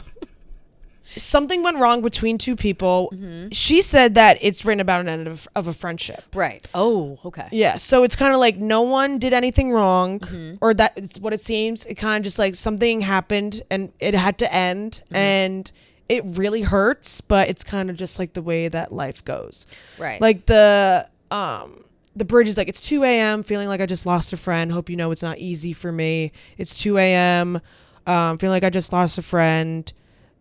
And then I forget how it goes. Easy for me. And then it's like, I'm sorry. Then it's like, and then it starts off just like, I see your face in my mind as you drive away. People are people, and sometimes it doesn't work out, but nothing we Sad. say is going to save us from the fallout. Got it. Okay. Yeah. Okay. She said that Taylor said she was very fond of Colby Caillat's 2007 debut album Coco. Of course. And when it came And out, the song Bubbly, yes, specifically. And she said when it came out, I fell in love with the way that she makes music. And then she later contacted her management and asked if she could write a song with Colby. And That's really she sweet. said that Breathe is about having to depart from someone, however, not blaming anyone. One of the most difficult goodbyes when it's nobody's fault and it just has to end. It was total therapy because I came in and I was like, look, one of my best friends, I'm going to have to not see anymore. And it's not going to be part of what I do. It's the hardest thing to go through. It's crazy listening to the song because you would think it's about a relationship and it's really about losing a friend and having a fallout. Caillat and Swift said one of the beauties of the song was that many people would be able to relate to it because it's never specific as why the departure is occurring or whose fault it is. Ooh. So I love wow. that. I Yeah. really need to listen to the song a few more times Yeah. because I've had a friend break up. So good. They're crazy. You The know, hidden- everybody goes Yeah, through it's that like in their it's life. harder Like, than some harder. real breakups. Yeah. friend breakups, especially ones that have been you've been friends for like Forever, a yeah. long time, especially through youth or whatever, are extremely difficult. Yeah. And really sad, and they last with you forever. Like I had a really bad friend breakup. I'm trying to think what year. Few years after I moved to New York, maybe like a year after I moved to New York, and one of my like oldest friends, longest friends, best friend, like just completely, you know, was everything. Like, we were best friends. We Yeah. both, New York was like both of our thing. Yeah. Like it was, you know, it was crazy, and we had like a really bad falling out, and I think about it all the time, but it was so bad that I never want to see or speak to her ever again. Like it's one of those vibes where it's like it would hurt too much to even see her. Wow. Because that's how close You I should felt. listen to this song. That's then. what I'm saying. Yeah. Like it was such I felt such betrayal, and I'm sure you know. The reason we stopped being friends is because something happened that I couldn't get over. But I don't know if she had her own moments of being upset with me and whatever, Right. or like how she feels. And honestly, I don't want to know. Like those are the things where it's just like, it will hurt less if we just never see or speak to each other again. And I feel like there are so many instances of people that go through friend breakups, and it's like, it's a trust thing, I Yeah. think, above all. At least it was for me, where in a relationship, you know, somebody wrongs you or something happens, there's cheating, there's emotional issues, like whatever. But when it's your friends, it's like, you know everything about yeah, me. yeah. Like, you know my like deepest, darkest secrets. You know my family life. You know how I grew up. Like, you know, you tell your friends different things than you tell your significant others, especially like, you know, at this age. But then also really in life, like my best friends know way more about me than, you know, I'm not married Most or people, anything. yeah. I'm trying to think the only people would maybe say differently if they're like married or whatever, and that's fine. And if you have a relationship where you're able to tell your partner everything, that's wonderful. But my friends certainly know me better than anyone I've ever Yeah, dated. yeah. So it's a really, really sad and hard thing to get through. Yeah. Wow. And I think the hidden message is I'm sorry, I'm sorry, I'm sorry. Which is Wow. which is kind of how the song ends too. It's like I'm sorry. Mm-hmm. It just, and I think that kind of perfectly encapsulates like the message of the song, just being like I'm sorry, like this is Yeah. how it has to end. Like This is how it both is. of us didn't do anything wrong, and we both feel like awful about it. Yeah. My favorite, I have two favorite lines from this song. You do too. I'm not gonna pick one because I don't know well enough to Okay. pick. People are people, and sometimes it doesn't work out. Like I said, I love that line. People Mm-hmm. are people. Sometimes it doesn't work out. Nothing we say is going to save us from the fallout. And then it's 2 a.m. feeling like I just lost a friend. Oh, It's so sad. Like, it is sad. ugh. Maybe I'll listen to that later and cry. Yeah, it's like That it'll sounds get nice. you. Especially, Wow. and also like having a relationship where you feel like your significant other is like your best friend. Totally. So sad. Oh, that has to be Yeah. awful as well. Have you had a friend break up? I have. Yeah. Yeah. Was it bad? Like Junior that? year high school, we were like this, but we really became close because our boyfriends were dating, because our boyfriends are best friends. Yeah. So That we always became happens. super, super close, and I still always think about her. Like I wonder if she ever like gets sad about it, because I always get sad too. It wasn't very dramatic. Yeah. It was more just like You were like situational friends, Yeah. besties.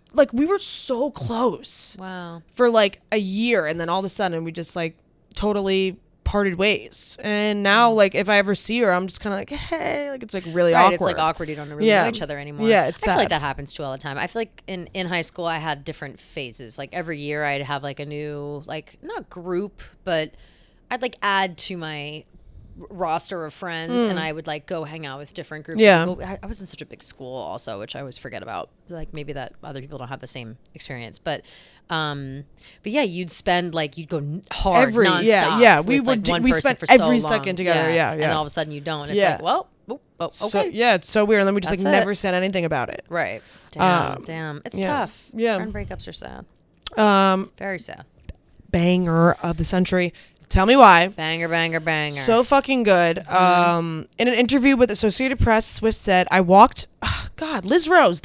Liz Rose is everything. Yeah. She's everything. I walked into Liz's house and I said, "I can't believe what's going on right now. I've got to tell you about this." I told her all about it. She goes, "If you could say everything you were thinking to him right now, what would you start with?" So I told her I would say to him, "I'm sick and tired of your attitude. That's my favorite I feel line. like I don't know you." And I just started rambling and she was writing down everything that I was saying. And so we turned it into a song, which Incredible. I love. That's my favorite line of the song. I'm sick and tired of your attitude and feeling like I know you. Feeling Or like I what's- don't know you. Feel like I don't know you. Yeah. Feeling like I don't know you. Yeah. It's the best. I love that explanation because when you know that in your mind now, that's exactly how the song comes off. It's literally just Taylor being like, "Here is all the let me tell you why." Yeah, I'll Like, tell you why. Yeah, why I'm pissed I'll the tell fuck you off. why, and I want an answer. Yeah, that's, yeah. That's how you feel when Yeah. you listen to it. And the hidden message is, "Guess I was fooled by your smile." oh my just- god. yeah, Oh my yeah. god. Great song though. Great so song. Another good. one that I don't know all the words to, but like I know the chorus. I know the. Yeah. You know. My favorite line is, "Why do you have to make me feel small so you can feel whole inside? Why do you have to put down my dreams so you're the only thing on my mind?" Wow. Love that. Bars. She's just God, she's so good at describing those feelings, the feeling less than. Yeah. She's so good at describing that. And I feel like that's a theme, throughout her entire discography, is that there are moments where she feels less than or she's either Or someone feeling else that way is or making she's her- been made yeah. to feel that Yeah. way. Right. And I feel like that is that's just a very real emotion. Yeah. You know? Yeah. And it's crazy to think that someone like Taylor Swift can feel less than anything. Exactly. Or that anyone else could make her feel less yeah. than anything. And It's I feel like it's that's crazy. also just like It's relatable. like in relationships when like Yeah. there's a power dynamic almost like Mm-hmm. that person always is gonna beat you down to make themselves feel better and Yep. also to like remind you your place. You know, Absolutely. like, and I think she just Which sucks. yeah Yeah. perfectly describes that in Yeah. the song. Great song. For sure. Next song is "You're Not Sorry," another fucking banger. This one might be like a top 10 of all time for just me. start all this God, time I was waiting, hoping you would come around. So good. Da-na-na. Giving out chances every time, and all you do is let me down. Da-na-na. And it taken me this long, baby, but I figured you out. You I was thinking we'll be fine again, but not this time around. you don't have to call anymore. I won't pick up the phone. This is the last straw. There's nothing left to beg for. So good. And you could tell me that you're sorry, but I don't believe you, baby, like I did before. You're not sorry. Oh, God. So We good. crushed that. You're not sorry, by Yeah. the way. Anyway, so unbelievable song. Unbelievable song. This is a song that it's on my like short list of songs I would have loved to have heard in as a surprise song. Oh, yeah, totally. And it's just it's about is this a Joe Jonas? No, that's Forever and Always. No, yeah, This is Forever and Joe Always, yeah. Jonas.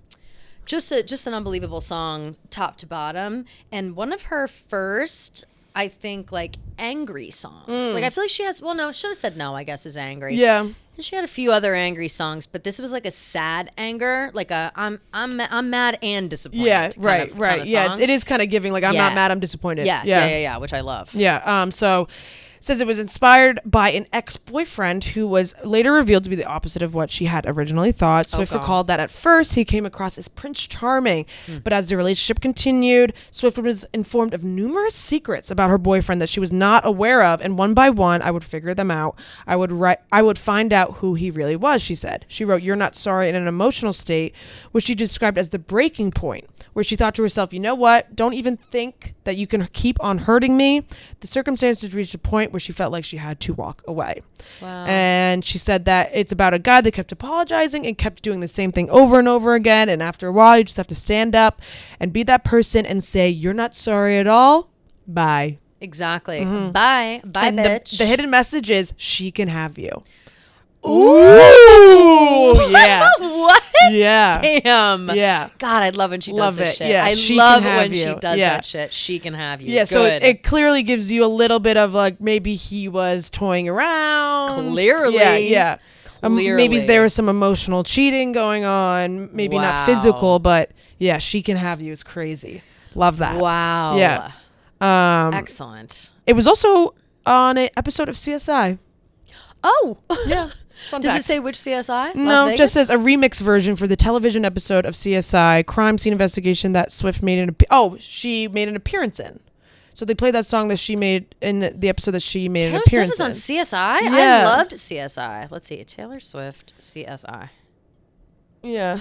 She was in an episode, I remember. Images. 2009 appearance on... Oh my God, shut up. She played a teen mom? She did? Wait, stop. Well, I didn't first know of all, that. Why won't my phone click? That is so funny. Hilarious. Oh my God. Yeah. But then she's also has like brown hair. She loved that side bang. She has brown hair, and then she has like other brown... We have to go back and watch this Yeah, we episode. have to watch it. 2009. Let's see if it tells us which episode. My phone is like been so fucked up this week. I'm sure we and can find. It's like doing nothing. It's like my phone is frozen. Sorry. It's a 2009 episode of Yeah, CSI, yeah. which is the original CSI for those who are CSI fans, which I am. Las Vegas. Just a top to bottom fabulous song, and I think that, like I said, it gives us that angst, but it gives us that sad angst that is kind of a glimpse into the future. Yeah, totally. My favorite line is, "And you got your share of secrets, and I'm tired of being last to know." Bitch, Love that I one. think that's. I was just looking to double check, and I'm pretty sure that is what I was about to say. Yeah, Because I love that. love it. I'm tired of being last to know. Yeah, it's like I'm should be the first person you should go to. You know. I also love. Wait, hold on. You got me going for you, honey. Share of Secrets. That's the best one. Yeah, That's the best. So one for good. Sure. I also honorable mention though for the it's taking me this long, baby, but I figured you'd out, and you're thinking we'll be fine again, but not this time around. That's kind of I love that, in my yeah. head. That's her like taking back her like. Oh, you thought that this was all fine? yeah, like no, you did this. bitch. It's taken me a long time to figure it out, But but here I am. Yeah, here yeah. I am to put a kibosh on this. Exactly. Because forget it. Yeah. Love it. Great. Next song is "The Way I Loved You," another fucking banger. That's the Way I loved you, breaking down and coming undone. It's a roller coaster kind of rush that I never knew I could feel that much, and that's the way I loved you. I love this imagery storyline of this song. It kind of tells a story of maybe a toxic relationship, and he turned himself around. Now he's this good guy who treats her well, and she's like, well, I kind of miss it when it was fun and Oh, toxic. that's right. Of course. Yeah. This was that. But I'd be perfectly screaming and fine, fighting and- but I miss no. screaming and fighting and kissing in the rain, and it's 2 a.m. and I'm cursing your name. So in love that you acted insane, and that's the way I loved you. Yes, so good. Perfect. Um, Ooh, so good. That's the best. So That's one of the good. best like choruses. I Yeah, think. Like he a can't see the see smile smile I'm faking, and my heart's not You go, girl. breaking, 'cause I'm not feeling anything at all, and you were wild and crazy, just Yes. so frustrating, Yes. intoxicating, complicated, gotta wait and so pretending I miss. So good. Yeah, it's so good, so good. That's another one though that I don't know why. I don't know how I missed all the lyrics of these songs. I it's know, just- and I can feel the disappointment coming Yeah, from me it's because I okay. know how that feels when it's like these are my favorite songs, Yeah. and I just my brain was too consumed with Speak Now. I get that. Like I get it. was. It's so was like too so many of these consumed. songs are slept on. I know they are slept on. Fearless as an album is slept on, and I'm a victim as well. I don't appreciate it as much as I should ever. Well, at least you acknowledge it. Yeah, of course. So kind of what I wrote here is Taylor, finds herself missing the unstable relationship that she had with her ex, and she acknowledges how perfect her current relationship is, but she doesn't feel the fireworks that she used to feel. The hidden message is we can't go back, which is interesting. Ooh, we Yeah. can't go back. Yeah, so That I mean, yeah, that makes sense though because it's it's toxic, like you said. It's she's missing the toxic parts of it. You don't want to. Like sometimes when you're so used to toxic relationships, like you miss that. You feel comfortable like, there. Yeah, and when you feel like if we're not fighting, if we're not like getting into these arguments, then like it's not real love, you know? Right, or it's not passion. Yeah, or, exactly. Like, well, what are we missing here? Yeah. I'm trying to think of the right way to say this without me sounding toxic, but I think that I am generally toxic, like as a girlfriend. Like that's something that I've learned as an adult. Like, ooh, maybe I'm a nightmare. It's me high, you know? Right. I think that kind of what I said a second ago, like you feel comfortable in those times because you know how to argue. Right. And I feel like that. Like if like arguing in a relationship, like I know how easier I'll argue than till I'm blue in the face. Right. I will never give up. Like it's way easier to argue than it is to be like be an adult and talk things out.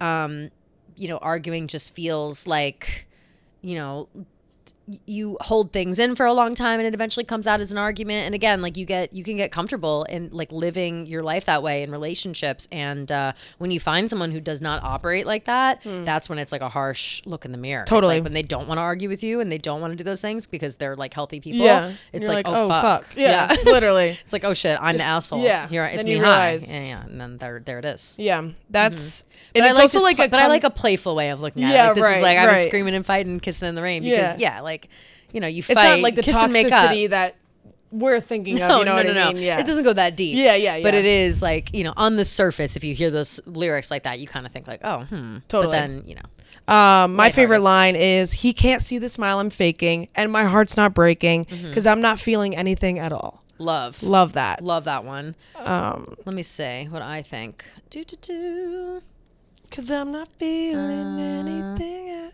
all. I might take that chorus, and I feel perfectly fine, but I'm a screaming and fighting and kissing in the rain. Yeah, I It's have that 2 too. a.m., It's I'm 2 cursing your a.m. and I'm name. cursing your name. I love that. So good. Like this song has never made me want to fight in the rain more in my life. Oh, absolutely. Like I want to get into a screaming match. I want to make out. I want to push him. You know what I mean? Yeah. And just go crazy. Without question, yeah. Go nuts and then like be fighting with he's bigger than he- me. So yeah, he's like, yeah. stop. And Yeah. you're like, no. And you're and you're and you like go to no, you you go to turn hug. away and he like pulls you Pulls back. you back Yeah, and then yeah. you kiss. Ugh. Oh. We watch too many movies. Like And this is why we will. This is And why this the is people why on we the are, internet are right, and we'll always be single because we have such false hope. this for is love. why we are who we are. Exactly. And Taylor is just like us. That's what I'm and saying. she's feeding it. And here's the evidence. Here's the evidence that she's Yeah. just like us. Yeah, bitch. literally. This is God. her. She did this to us. She made us. Yeah. That's She hilarious. created these monsters. Yeah. So funny. And so then true, the though. Joe So good. Jonas diss track. Oh God. Forever and Always. Ugh. The OG Joe Jonas diss track, because then There are many continuing Joe on, we Jonas get diss tracks. Mr. Perfectly Fine, Yeah. which we'll get to later. But this song was inspired by her recent breakup with Joe Jonas. She described it as a song about a relationship with a man she could feel was slowly slipping away. It's about watching somebody fade away in a relationship. They said they were going to be with you forever, that they loved you, and then something in the relationship changed and you don't know what it is, but you're watching them slowly drift. That emotion of rejection for me usually starts out sad and then gets mad. This song starts off with this pretty melody that's easy to sing along with, and then in the end I'm basically screaming it because I'm so mad. I'm really proud of that. And the hidden message is, if you play these games, we're both going to lose. And then the piano hidden message is, still miss who I thought he was. Wow. That's a good one. Yeah. Still miss who I thought he was. Yeah. Because what a The thing. Like, piano version of this song just adds like that It's extra heart-wrenching. heartbreaking Yeah. element to it, because this Forever and Always has that anger, and then the piano version has that heartbreak. sadness. Yeah. This is another one of my favorites. So This good. is a favorites of all time. Yeah. Like Forever and Always. And I believe it was a Tuesday when you crossed my mind. It's yeah. always a Tuesday. It's always a Tuesday. People like to use Tuesday. No, it's exactly the opposite. People talk shit about Tuesdays. Oh, really? And I feel, but Taylor says Tuesday a lot. Yeah, like She thinks about Tuesday. I got broken up with on a Tuesday, so Damn. yeah. Ew. Maybe that's why Tuesday just Yeah, maybe always. maybe that's not your day. Yeah, but People do talk shit about Tuesdays though. They're like, what a useless day of the week, whatever. I don't know. I think it holds secret power. Tuesday, because it's like the day after Monday. It's like sneakily the worst day. Of the Yeah, week. it 'Cause kinda Monday is. it's like whatever. It's Monday. Tuesday it's like fuck. It's not even the middle of the week yet. yeah. People just, they want to drag I it think on. that Forever and Always is like one of her more obvious, like, her brain was in a very naive place. Definitely. Clearly. Definitely. Because I don't think her and Joe even really dated for that long. No. And, the whole 27-second voicemail thing, there was all this drama. She called him out on the Ellen show. Yep, it was yep, all yep. this thing. And you can During kind of... all of her press, Right. again, like, this was all... And she a even lot of held her up, like, press- a Joe Jonas doll and was like, this one even comes with a phone, and it'll break up with you over the phone. Yep, like, yep. crazy. And I think that, pettiness, childness Bitterness. shows a lot in Forever and Always. Absolutely. And I also think that kind of lended itself into her, like I said before, all the press that she was doing and the perception that people have of her. Right, Like, this right. was kind of like the fuck you to my ex-boyfriend's tour. Like, Yeah. a little bit. Or at least the first time she was so that was, like, openly kinda- talking about it. Yeah, and that was like kind of her thing. She was the girl who would write songs and be open about it and put you on blast. Don't write songs about, don't do bad things. Yeah. Or whatever. That might have been later in her career that she said that. But when people ask her all the time, like, do you feel bad about writing songs by your ex-boyfriends or whatever? And she's like, well, just don't do bad things. Yeah, it's not that hard. So, right. Not that crazy at all. Yeah, and then my favorite line is, so here's to everything coming down to nothing. Here's to silence that cuts me to the core. Cuts me to the core. Yeah. Where is this going? Going, thought I knew it for a minute, but I don't anymore. And I stare at the phone, he still hasn't called. And then you feel so low, you can't feel nothing at all. And you flash back to when he said forever and always. I never got the line, it So rains in good. your bedroom. That's Gia. That's my favorite line. Oh. It rains in your bedroom. Everything is wrong. It rains when you're here, and It rains when you're gone. And I think what doesn't say they say it rains in your bedroom. Wait, hold on. Or is it because when it? Hold on. I think it's just When it rains. Oh yeah, it's just and it rains in your bedroom. Everything is wrong. It rains when you're here. It rains when you're gone. I love. First, I love the imagery. Yeah. I love her ability to because I do the same thing in my life, like just with myself. So that's why I identify with it. Is comparing moods and feelings to the weather.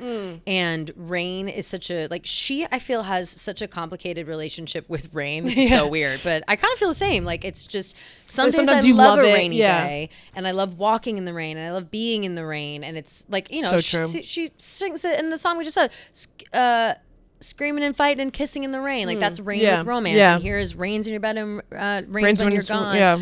And I think that is a reflection of like, it's how she's describing depression in her earlier days without saying the words, whatever. And it's like, it rains when you're here, it rains when you're gone. I'm upset all the time. I'm sitting in my room by myself and it just feels like this rain cloud is following me around. Right. And it's because of something, it's because of what you did. It's because of, I believed you, I was naive, I'm this, I'm that. It's that like looming feeling of like heaviness or guilt Yeah. or sadness or Yeah. whatever. And I think that she does a great job writing it in all of her songs. So good. Yeah. Next is The Best Day. Just such a cute song. Super Obviously dedicated to Andrea, her mom. Yep. In an interview with Taste and Country, Taylor said she would just take me on these adventures and we would drive around and go to towns we'd never seen before. Those adventures and those days of just running away from my problems. You're not supposed to run away from your problems, but when you're 13 and your friends won't talk to you and they move when you sit down at the lunch table and your mom lets you run away from those problems, I think it's a good thing. My mom was my escape in a lot of ways. And then at the Eras tour, when she sang this song as a surprise song, she said, I think the time in my life that I will never be able to beat in terms of presents I've given my mom was when I secretly recorded a song on Fearless. And I didn't, and this was harder then to do because I was, I think, 16, 17 when I recorded Fearless. So secretly recording something, writing something away from your mom when you're at that age and you're me was actually pretty difficult. Oh, for sure. She's with her all the time, especially then. So it was very sneaky and fun. And I wrote this song just compiling these sort of core childhood memories of not just her as a mother, but her as my friend. Aww. And she's just been such a wonderful friend to me. And so I wrote this song. So cute. That's so And the hidden sweet. message is God bless Andrea Swift. No, I love that. So cute. Oh, I didn't Really know she was cute. so open about it. Yeah. I'll say about The Best Day, beautiful song, gorgeous. Another song though that I like barely know the words, and you know why? I did the research because I continuously confuse this song with Never Grow Up. No. Oh. With Best Days of Your Life, which is a Kelly Pickler song. Oh. The best day. You always they say this, flow yes. into each other. Best Yeah. days of your life with me. Da-na-na-na-na-na. yeah. And it's just too late. Like that song, okay? Best of your life, Kelly Pickler. I was wondering, why am I always confused? Why do I compare these songs? Taylor Swift wrote that song. Taylor Swift wrote Yeah, Best Days of yeah, Your I Life remember. for Kelly Pickler. And she sings backing vocals on the that's background of funny. it. So I can't be held accountable. You know what I mean? And they also Yeah. came out like this at the same Same time. time. This was when and it her came out and on my Kel- birthday, by the way. Oh, that's funny. My birthday in 2008. Well, remember her, Kelly, and Carrie Underwood went to the hockey Yes, game that's together. right. Yeah. That's right. And like then, and what's his besties. face? Came up to the driveway. One of the Drew. Drews. Yeah, one of the Drews came up to driveway and was like, "Hey Taylor, remember me?" Yeah, and he's like, and "I'm she with was Kelly, like, please." "No, you freak! I'm hanging out with popular people right now." Carrie Yeah. Underwood's here. Her legs are so beautiful. Like, get out. Yeah, please, You're you're making us look embarrassing bad. me. Yeah. But so anyway, I confuse those songs all the time. But once I realized those things about the song and that it was not the same song and all that, it's a really, really sweet song. And I've since like shown it to my mom. She loves it. And then, yeah, it's just a It's nice, just very sweet. it's just a great nice song. dedication to her mom. Yeah, Clearly sweet. shows how much her mom has been there for her in her course. life, and it always brings a little tear to my eye. Of course. Yeah, it's so cute. Well, didn't she sing? Didn't you get it in your surprise as a No, surprise song? it was Philly. It was Philly, but it was night 3. Yeah, Got it, got it, that got was it. Mother's Day. Yeah, right. Yeah. Oh, sweet. Very cute. Thoughtful. My favorite line is, "And now I know why the trees changed in the fall. I know you were on my side even when I was wrong. And then, and I love you for giving me your eyes, staying back and watching me shine." Oh, So that's so cute. kind. So cute. I What a love great line. that. I love you for giving me your eyes. Aw. And I feel like that's have you listened to Cowboy Carter a lot recently? No. There's this one song, I think it's called Protector. And it's Beyonce's song to her. I don't know if it's just specifically for her daughters or for all of her children, but it kind of has that similar vibe. Like, she has a line that says, "And I know someday you're going to shine on your own, but till then I'll be your projector. I'll be your protector." Very cute. I So love I feel like you kind that. of get that same vibe. Totally. Like, completely. Thank you for always being there for me, but always kind of giving me that space to grow and learn and stuff. And I think that's important. Yeah. Especially for someone like Taylor, who Yeah. I'm sure it was really hard to raise Taylor Swift. Like not because she would like be difficult or I wouldn't imagine anything like that, but Well, it's she's just like, so how do you- deal with like a prodigy? Like she's such a huge talent and she always was, especially at writing, songwriting, a creative person. Like how do you hone that without stifling it and also like keep her on the right track and being a good person and not like, you know, keeping her trust And like her head on her shoulders. you know what I mean? Because like, I feel like yeah. a lot of the issues that like all these like because Taylor, if you really think about it, is a child star. And so Yeah. if you think about other child stars, there's always the stories of like the parents taking advantage or taking their money or especially doing like the whatever. momager type of thing. Momagers like holding them back in one way or another. And it just feels like Andrea has had her finger on the pulse, head on her shoulders the entire time. Scott too, but you know, Andrea, it's a song about Andrea. So, Right. and we love that, and we thank Andrea for that. Queen. I'm trying to think I'm trying to pick the song, the one that I like. I like this. But I know I'm laughing on the car ride home with you. Don't know how long it's going to take to feel okay, but I know I had the best day with you today. So cute. Just sweet. Yeah. Just sweet, sweet, sweet And stuff. yeah, I love it. Obsessed. Change. Great song. Not one of my favorites. I don't even. It's cute. Like, it's fine. I hear change or I hear the word change, and then I think everything has changed. You know. That makes sense. All I know is Slam the I'm door. You'll be mine and I'll be yours. Oh, I know since yesterday, yes, everything has changed. I feel like same So vibes. cute. I read a little bit about change. I'm sure you're about to say it, but that it was about like literally like changing the perception that people have of her. Like that's the thing the blurb I read. What do you have about it? What do I you have about it? this. After writing the beginning of it, she let the track rest for a while, waiting for a significant moment in her life that can conclude it. That moment came in 2007 when she won the Horizon Award at the CMAs. After looking out in the audience and seeing her manager, Scott Borchetta, crying, she felt like she could finally finish the song. She said it was Wow. the absolutely best, or sorry, it was absolutely the most amazing night of my life, getting to see the emotions of all the people that worked so hard for me. I wrote the song Change as an underdog story. It's kind of crazy to think that the Olympics chose this as one of the songs to play during the Olympic Games.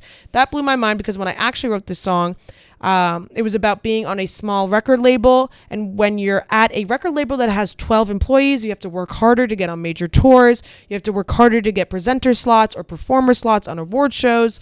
There was this moment where I sat there and I was like, when are we going to get a fighting chance? We're the smallest record label in Nashville, but we want this really bad. I wrote the beginning of this to this song, and I thought someday things were going to be different. I finished the song the night I won the Horizon Award at the CMA's Award. And I looked over and saw the president of my tiny little record label crying. Wow. Which is cute and sad. It's cute because and sad, Scott especially Borchetta when you like think went on to about- fuck her over. Yeah, especially when you think about like what a moment, what a song, what Yeah. everything, and Scott Borchetta still did that fucking shit. Yeah, dickhead. The hidden message is, you made things Sad. change for me. Wow.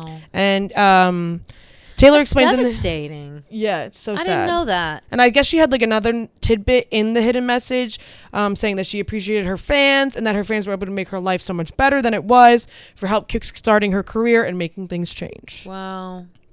Yeah.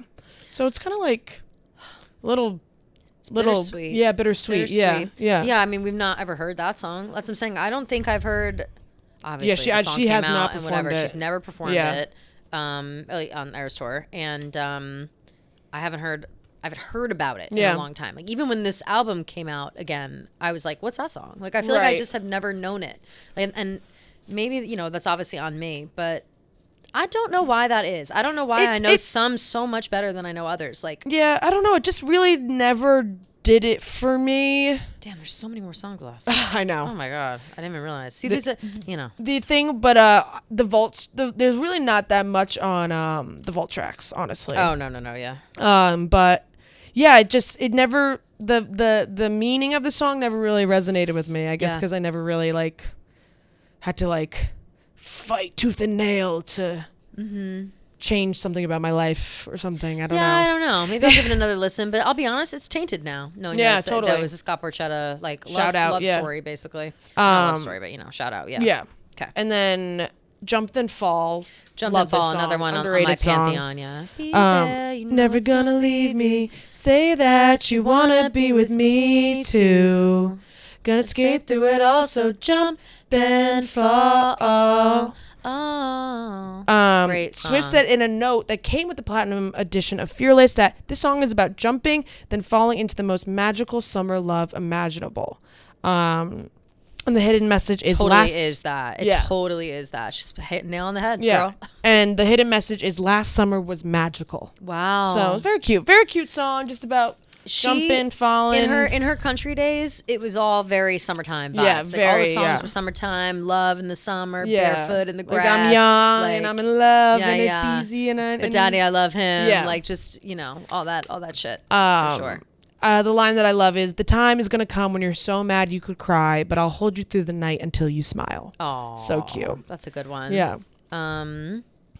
Mine would be I like the way your hair falls in your face. You got Yeah. the keys to me. I love each freckle on your face. So I've never been cute. so wrapped up, honey. Yeah. I love like that the part. way you're everything I ever wanted. I had time to think it all over, but all I could say is come closer. So good. Love. And then Untouchable, which is not her song, brighter than the originally sun. sung by Luna Halo, a rock band formed in 1999 by Nathan Barlow, who did a lot of Lisa Barlow. production. Lisa Barlow's husband. Lisa Barlow. Yeah. Nothing to do with Lisa Barlow. And so Luna Halo said it originally happened when Scott Borchetta, who's the president of her label, gave her our CD to listen to. Then when she was doing a TV show called Stripped, he told her she had to come up with a cover. She could have chosen any cover in the world, but that's what she chose. And we had heard from other people that she was a fan of Luna Halo, so I think it was a combination of those things. We lucked out, really. She covered the song and it sounded amazing. So from there's so many YouTube hits on it and so many people watching it and doing imitations of it, and that's when the label decided they should put it on the record. She changed the verse and the melodies quite a bit. The chorus is still pretty true to what it was. When I first heard it, it caught me a bit off guard because I didn't even recognize the melody of the verse and some of the arrangement. Interesting. But she's one of, if not the biggest artists in the world right now. And when she wants to change a little thing about your song, I'm fine with it, you know? Yeah, I mean, what are you going to say? I guess the only negative there is that I literally didn't even know it was a cover. Like, I had no idea this was not her original song. And it sounds like she changed it enough that people are like... into her own thing, yeah. Yeah. The hidden message is, we always want what we can't reach. Wow. Which is cute. Yeah. And true. And that is good. Yeah.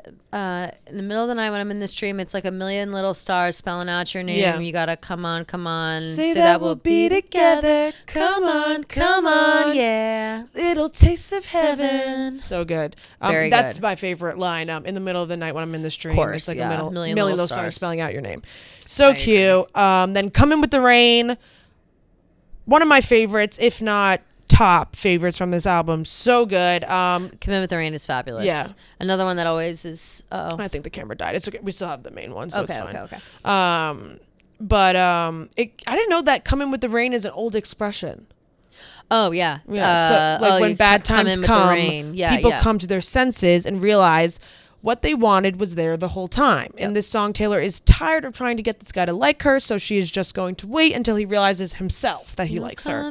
She isn't going to sing songs about him or keep trying to get his attention, but sooner or later, he will come to her. Yeah. And this is a fun fact. Although it was assumed this song was written around the Fearless era of 2008 to 2010, the journals released with Swift's 7th studio album, Lover, dated the first lyrics from the song to October 12th, 2006. So this song was in her mind during even debut times, which is interesting. Yeah. And the hidden message is, won't admit that I wish you'd come back. Wow. So that's cute. And then my favorite line is, come back. I could stand up and sing you a song, but I don't want to have to go that far. So she's like, I could do this whole grand gesture, but it's like at this point, like, why am I even bothering? Why am I doing this? Yeah. Right. Why do I bother? Let's see. I would say... Wait, what is the one you just said? I could stand up and sing you a song, but I don't want to have to go that far. And okay, I like the I leave my window open because I'm too tired at night to call your name. Yeah, I love like that too. Yeah, I love that. That's just a great line. Just a great line, great feeling. Again, the songwriting doesn't matter how imagery, well I know like the words or how well I know the like melody or whatever. Like her songwriting transcends all. Yeah, no matter what. And then Superstar, which I think kind of coincides with Untouchable a little bit. Superstar, I don't like Superstar. Really? Don't like it. I know. I don't know. Maybe it's because I really had this crush, a huge crush on this guy at the MSU's hockey team. Yeah. And like every girl had a crush on him. So like I would listen to this song and think of him. That's funny. But I do really like this song. I don't know why. It's just not it's one of my things that I'm kind of like, ugh. I think it's a little too simpy for me. Does that make sense? See, I was going to say, as a fellow like fangirl, it kind of validates my like sure. longing for like Harry Styles. Like wouldn't be caught dead. Like I wouldn't be caught dead like cheering your name in the front row. Like I'd be like, That's hilarious. as if. See, like unless you're my man. Like unless you're my man. But like I'm not, like I couldn't. That showing that kind of like, oh my god, I love you. Like to me, like I can't do it. So I don't relate to the song. But see, I was like, and that's just me. Yeah, this song is like how I felt about like Joe Jonas, like because of Jonas Brothers, or like of course. Louis Tomlinson from One Direction, of course, that makes sense. Yeah, it's about Taylor Swift's celebrity crush, how much she's infatuated with him, and it was speculated that this song was written about country music star Jake Owen, who Taylor opened for in 2006, and he is hot. So I get it, girl. Woo. Literally so hot. He's friends with the Foreplay guys. Oh, really? And the hidden message is, I'll never tell. Scandal. Yes. I wonder if she had a little tryst. No, I don't think so, because I think he was a lot older than her. Oh, true. Yeah, true. Especially if it's Jake Owen. She wrote like this MySpace post about him, and it was like very sweet and like very nice. Like he was so welcoming, whatever. So I think it was more like she was just like she was just thirsting after a hot older man. Yeah. That makes sense. And the line that I have that I love is, just another wide-eyed girl who's desperately in love with you, which is just so cute and like that's cute. It's how you feel when you're like a fangirl of these celebrities. You're like, oh, I'm just another girl in the crowd, but like I literally would die for you. Exactly. Right. You're looking up from the like the Yeah, pit, basically. like with my book in the back, being like, oh, like I'm Of not course. even, like, Well, that's me. I'm That's just like me other being like, girls. I'm not Yeah, interested yeah. in this. Like, Yeah. oh my God, no. Like, forget it. I like the I knew from the first note played I'd be breaking all my rules to see you. I love and that. I think that the idea of her just like succumbing completely to these like overwhelming emotions that Yeah. are maybe a little silly or girly or Yeah. whatever. Like, it's fun. It's definitely a fun song. I just don't, Yeah, I got it's it. one of my, it's a skip for me. Yeah. Yeah. Other side of the door, banger. All I need is on The other side of the door, with your face and your beautiful eyes, and the conversations with the little white lies, and the faded picture of a beautiful night. You carried me from your car to the stairs, and I broke down crying when you wore this mess. After everything in that little black dress, after everything, I must confess, I need you. Oh, I thought it was Need This. Oh, need this. Is Fuck, it? I don't know. I don't know. I need You know it better than me. this. I thought it was you, but it could easily be this. What's tough for me is that some of these songs I'll sing and I know I need. No, you're right. And it's Oh. I must confess I need you. Oh, hell yeah. But I thought it was this after Mess and Dress. That makes sense. That's on me. That's on me. That's Sorry okay. for stepping on your toes. In an interview with iTunes, Taylor said, Love. It talks about when you're in a fight with someone you're in a relationship with and you're like, leave me alone. Don't ever talk to me. I hate you. But what you really mean is, please go buy me flowers and beg that I forgive you and stand at the door and don't leave me there and don't leave for 3 days. Yes. It's like all about the dramatics of relationships where you're like, I hate you so much. I don't want to talk to you again, even if you mean the opposite. So that's a fun one that I'm really excited about getting out there. And the hidden message is what I was really thinking when I slammed the door. Another mouthful. Another mouthful. That's Yeah. a long one. That might be the longest. Yeah, but I think that's so relatable. Yes, to beyond. especially in. I mean, I do this shit now, and I'm 25, and I have terrible communication issues, and that's what I'll like. When you're mad and you're like ignoring someone, like that's when you want them to talk to Absolutely. you and grovel for you. It's the exact opposite. It's assuming or hoping that someone can read your mind all the time. Exactly. And I think that like that is again, because I do the same exact thing, Gia, where like I will be like, I'm fine, leave me alone. exactly. Leave me alone. In reality, no, I want you to come like kick down my door and fight for me. But Yeah. it's like I know that that's ridiculous. So when people don't live up to those expectations, I'm not surprised because that's insane. I didn't ask for that, but you still have that twang of like, haven't you watched as many rom-coms as Exactly. I have? Like, What the do you fuck? not get it? Show Yeah. up here with flowers Yeah. and fight for my ass. Like, do you care that much? Like, Show it's not me that you care. hard, yeah. I'm gonna push you away as hard as I can all the time, and if you care, you'll keep pushing back. Right. And if you don't, then you won't, and that's Right. not fair to anybody. No. But that's the message. That's exactly what it is. Too my, relatable. My favorite line is so babe, if you got know it. everything, tell me why you couldn't see that when I left I wanted you to chase after me. Of course. Which is like exactly what you just said. And I love that, like, if you know everything, Yeah. like tell me why you couldn't see. Obviously they got into some sort of fight which made her leave. Right. And I just love that. I like the Chase part after me. we just sang it, the with your beautiful face and the beautiful eyes and the conversations with little white Yeah. lies, the faded picture of a beautiful night, you carried me from your car up the stairs, like that part. Love it. That whole ending, like, ooh, kick ass. Love it. Like, just absolutely kick ass. Yeah. And the like angst behind that too, I Mm-hmm. think is good. Like, is it angst or is it passion? I don't know. Yeah, I it's can't like a bit of decide. both It's a bit of almost. both. Yeah. It's a bit of both. And that's like kind of a teetering theme in all these songs. It's like I can't really decide if it's angst or passion. Like what's bubbling under the surface. Right. Yeah. Good Good shit. Love it. Today was a fairy tale. I wore a dress. And you wore a dark gray t-shirt. You told me I was pretty when I looked like a mess. Today was a fairy tale. This is a skip for me. This song is too cute in a way where it's like kind of gross. No, agreed. Yeah. Whenever You're around.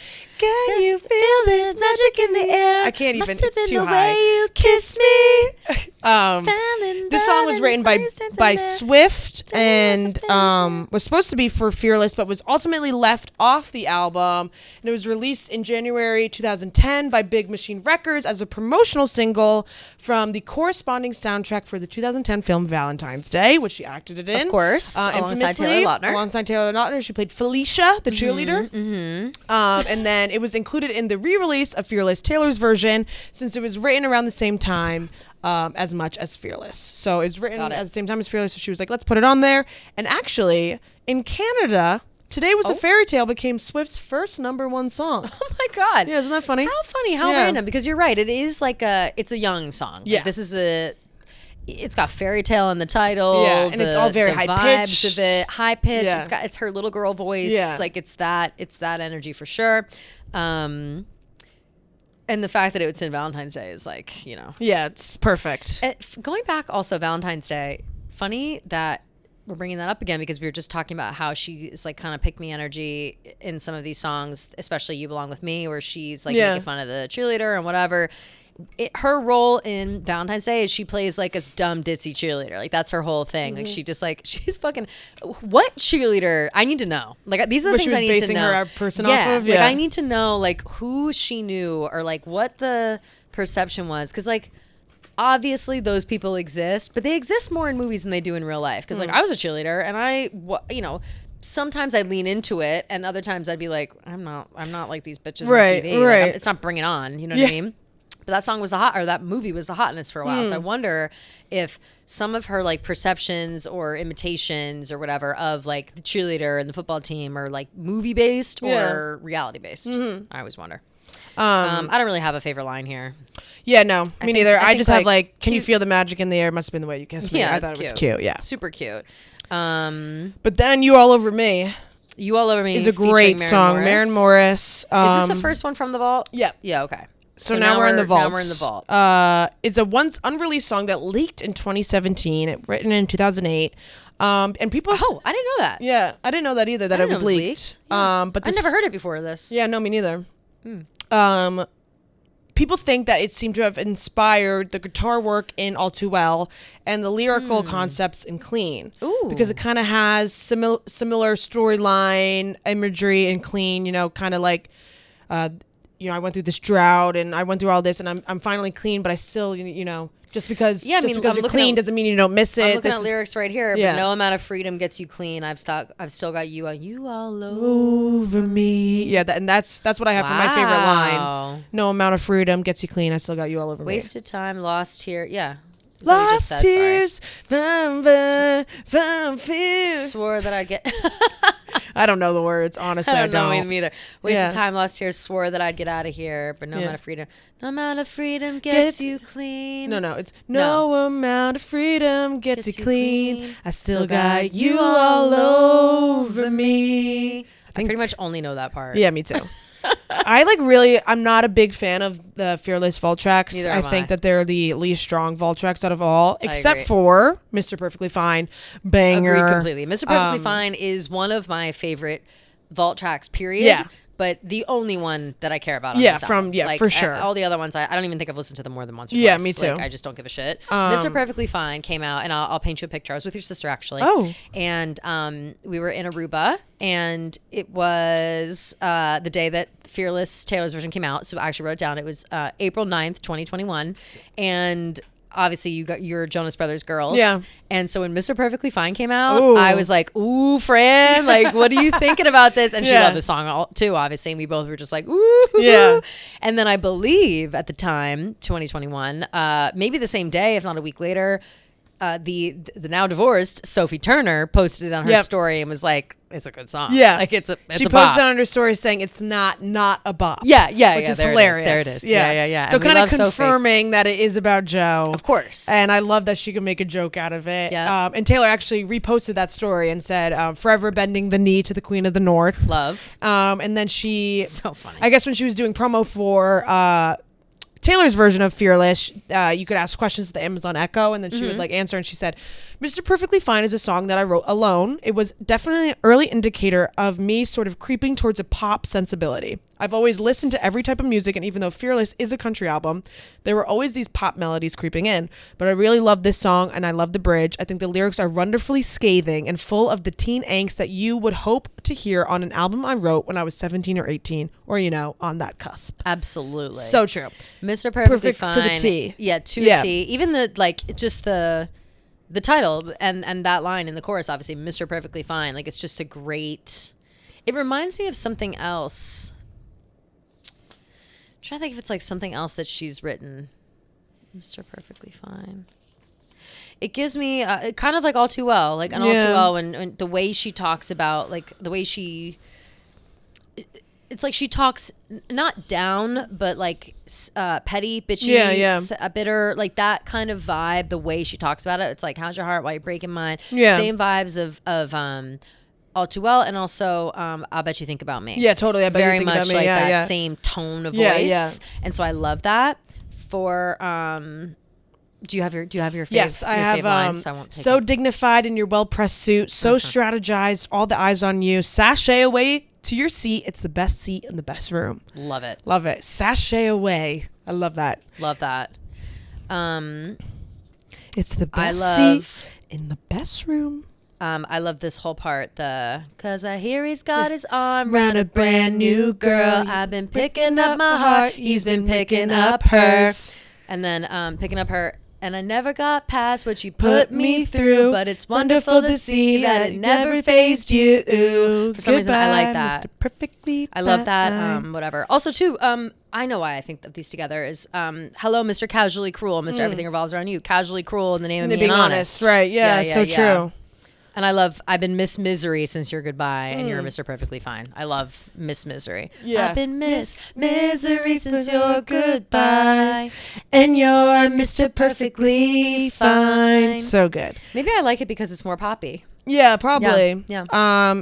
Honestly, I might just like combo the rest of these together Just because there's combo really 'em. not that 'Cause much. We'll list them out. Yeah, okay, so it's And then We we'll- Were Happy. Yeah. All I have here is just kind of like the guilt of falling out of love with a boy, written with Liz Rose, The Goat. That's one with Keith Urban. Yep. Just Who we saying- love. Yeah, she said Went she, to a concert with she Nicole. was honored to have him part of the project. She was his opening act during the Fearless album era. Wait, I just remembered. Wasn't it Keith Urban's? Like he was taking like, Yes, a with video Nicole of him- Kidman, Nicole Phoebe Kidman Bridgers, and Maddie Healy in the background, right? No, it was Phoebe Bridgers and Bo Burnham. That's right. Yes. That's right. But I think Maddie Healy was also there, which he would have made sense. maybe if he Phoebe was, Bridgers and yeah. Bo- right. But But it was he was them like- like it was making him out in and the Nicole, background. yeah, and like- it was Keith Urban and Nicole like, we're here at the Eras tour, So and it like funny. completely blew They're up like her an spot. underrated celebrity couple because they're I both love like them. just so strange, but like They're I both love them. weirdos, Yeah. and they're just Australian, and Yeah, and I yeah. I love them. I love them. So obviously she has a great relationship with Keith Urban, and he's still going to her shows. Yep. And then Don't You? She just wrote this about the idea of seeing someone that you used to have a thing for and seeing them out in public for the first time after you heard they moved on. Your life is kind of in shambles.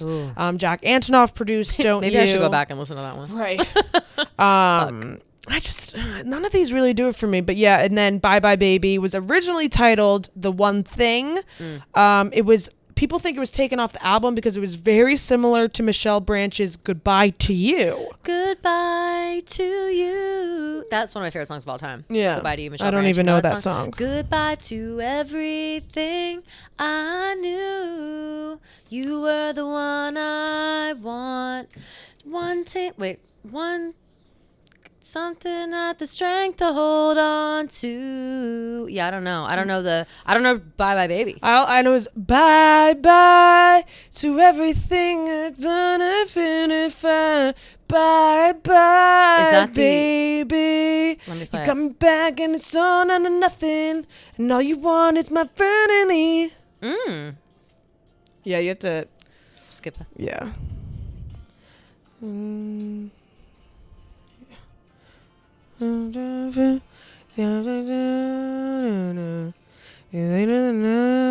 probably can't play the full song also, just in No, case. yeah. I was just doing that. Wait, Yeah. but let me show you a little bit of Michelle And Branch. out of all the songs from the album to debut on the chart, Bye Bye Baby was the lowest, which makes sense. Makes sense. Yeah. Here is.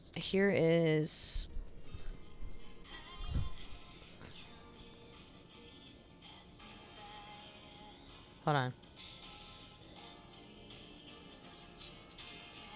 Here we go. Bye bye to everything I thought I would. Yeah, it does kind of sound same. Does it? Yeah. Okay. Yeah, it definitely God, sounds I the love same. Michelle Branch. Michelle Branch. Quick story. I know we've been literally talking for 2 hours. Michelle Branch and Vanessa Carlton were popping off at the same time. Yeah. When I was, I don't even know, like middle school, maybe early high school years, 15, 14. And you used to go to Sam Goody, which was a CD store. Did you ever? No, you wouldn't know. Your sister did. I know we've talked about this before. But Sam Goody was a store, like a record store. You'd go, you'd buy CDs there. And I bought Michelle Branch's, that album. Let me see. The Spirit Room, and Vanessa Carlton's, I think it was 1,000 Miles, which is like what the album was called, maybe, I don't know. And I bought them on the same day and would just listen to them back and forth. Tandem? Like, and read it, like I just Yeah. couldn't stop. I was so obsessed. They were so similar, and it was just great vibes, girl music. Like I was obsessed with it. It was so good. They And then they Taylor have Swift, similar White, vibes. White Horse also falls right in because White Houses was also out. White Vanessa House is such a good Carlton. song. And it's just, oh God, what a time for music. Yeah, What a really. time. What a time.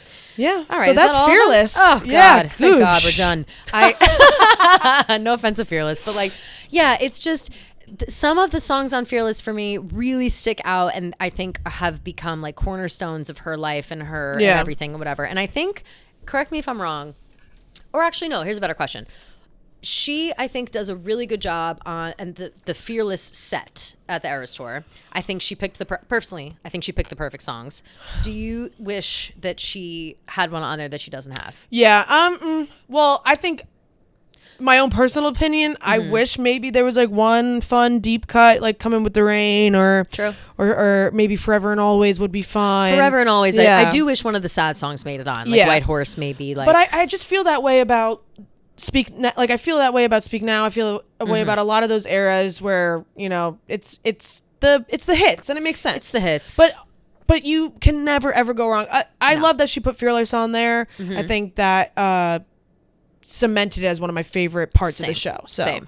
Fearless, the The song, was, song, I yeah. never really cared that much about the song until I liked it, but I didn't care. And then now with it being in the part, it's such an iconic part. Like, it's just, totally. You feel connected. Yeah, It's a great but yeah, thing. this album just was my childhood, so For sure, it really for sure. has a special place in my heart, Aw. and it will always be in my top 5, maybe even my top 3. It always changes, but Yeah. I love Fearless so much. Oh, good. Yeah. Fearless girly. Yay! Oh, sweet. Good. I'm glad. I'm glad that it gets the love that it deserves Yeah. from a lot of people. Apologies that that's not coming from We me. got a few DMs from girls being like, "I'm so excited! Like I That's can't great. wait." So, That's yeah, great. yeah. Good. Oh yeah, no. So I here's think for my I Fearless think I am girlies. certainly in the minority when it comes to Fearless, and it makes me feel like a bad Swiftie. Like even going through this, like I don't know all the words, I don't know all the meanings. But I also like, feel like whatever. it's more I was busy relatable at to that time, people to be honest. to like not know every single fucking song. True. Yeah. I was also doing more thinking, and so Fearless came out November 28 or 2008. I would have been 17, about to be 18. That's crazy. And I was just like drinking at my friends' houses and boy crazy. Like that's all I cared about. I Yeah. cared about nothing else. Even music during that time I wasn't great with. Like I could drive around in the car and stuff, but like I didn't care about things Yeah. the same way. Like my attention was shifted or focused elsewhere. And I think that that once Speak Now came out like a year or two later is when I was starting to go through some of those emotions that I had been like avoiding or whatever. So I'm looking forward to when we do Speak Now, because then I'll be able that's to, your I'll be able to really magnum. unleash Yeah. on that one, because that was what made me a Swiftie. I was- really was think Speak Now. it was my 5th grade crush, Steven, because I Has was to be. 9. Yeah. So like I was in 5th grade, and I just remember listening to that song so much, and I think that's like what really made me love the album. So shout out Absolutely. Steven. Shout out Steven. Shout out Shout out St. your Pat's. Steven. None of the Stevens that I know. Yeah, no other Steven. Screw every other Steven. All the other Stevens, you can go. Just be a big brute in my 4th grade class somewhere else. Yeah, seriously. Yeah. All right, I gotta pee. Yeah, let's leave. Okay. Thank you guys. Love you so much. Love you guys so much. Subscribe. Follow Yes. us on everything. Blah blah blah blah blah. Mwah, mwah. Bye. See you on Tuesday. Love you guys.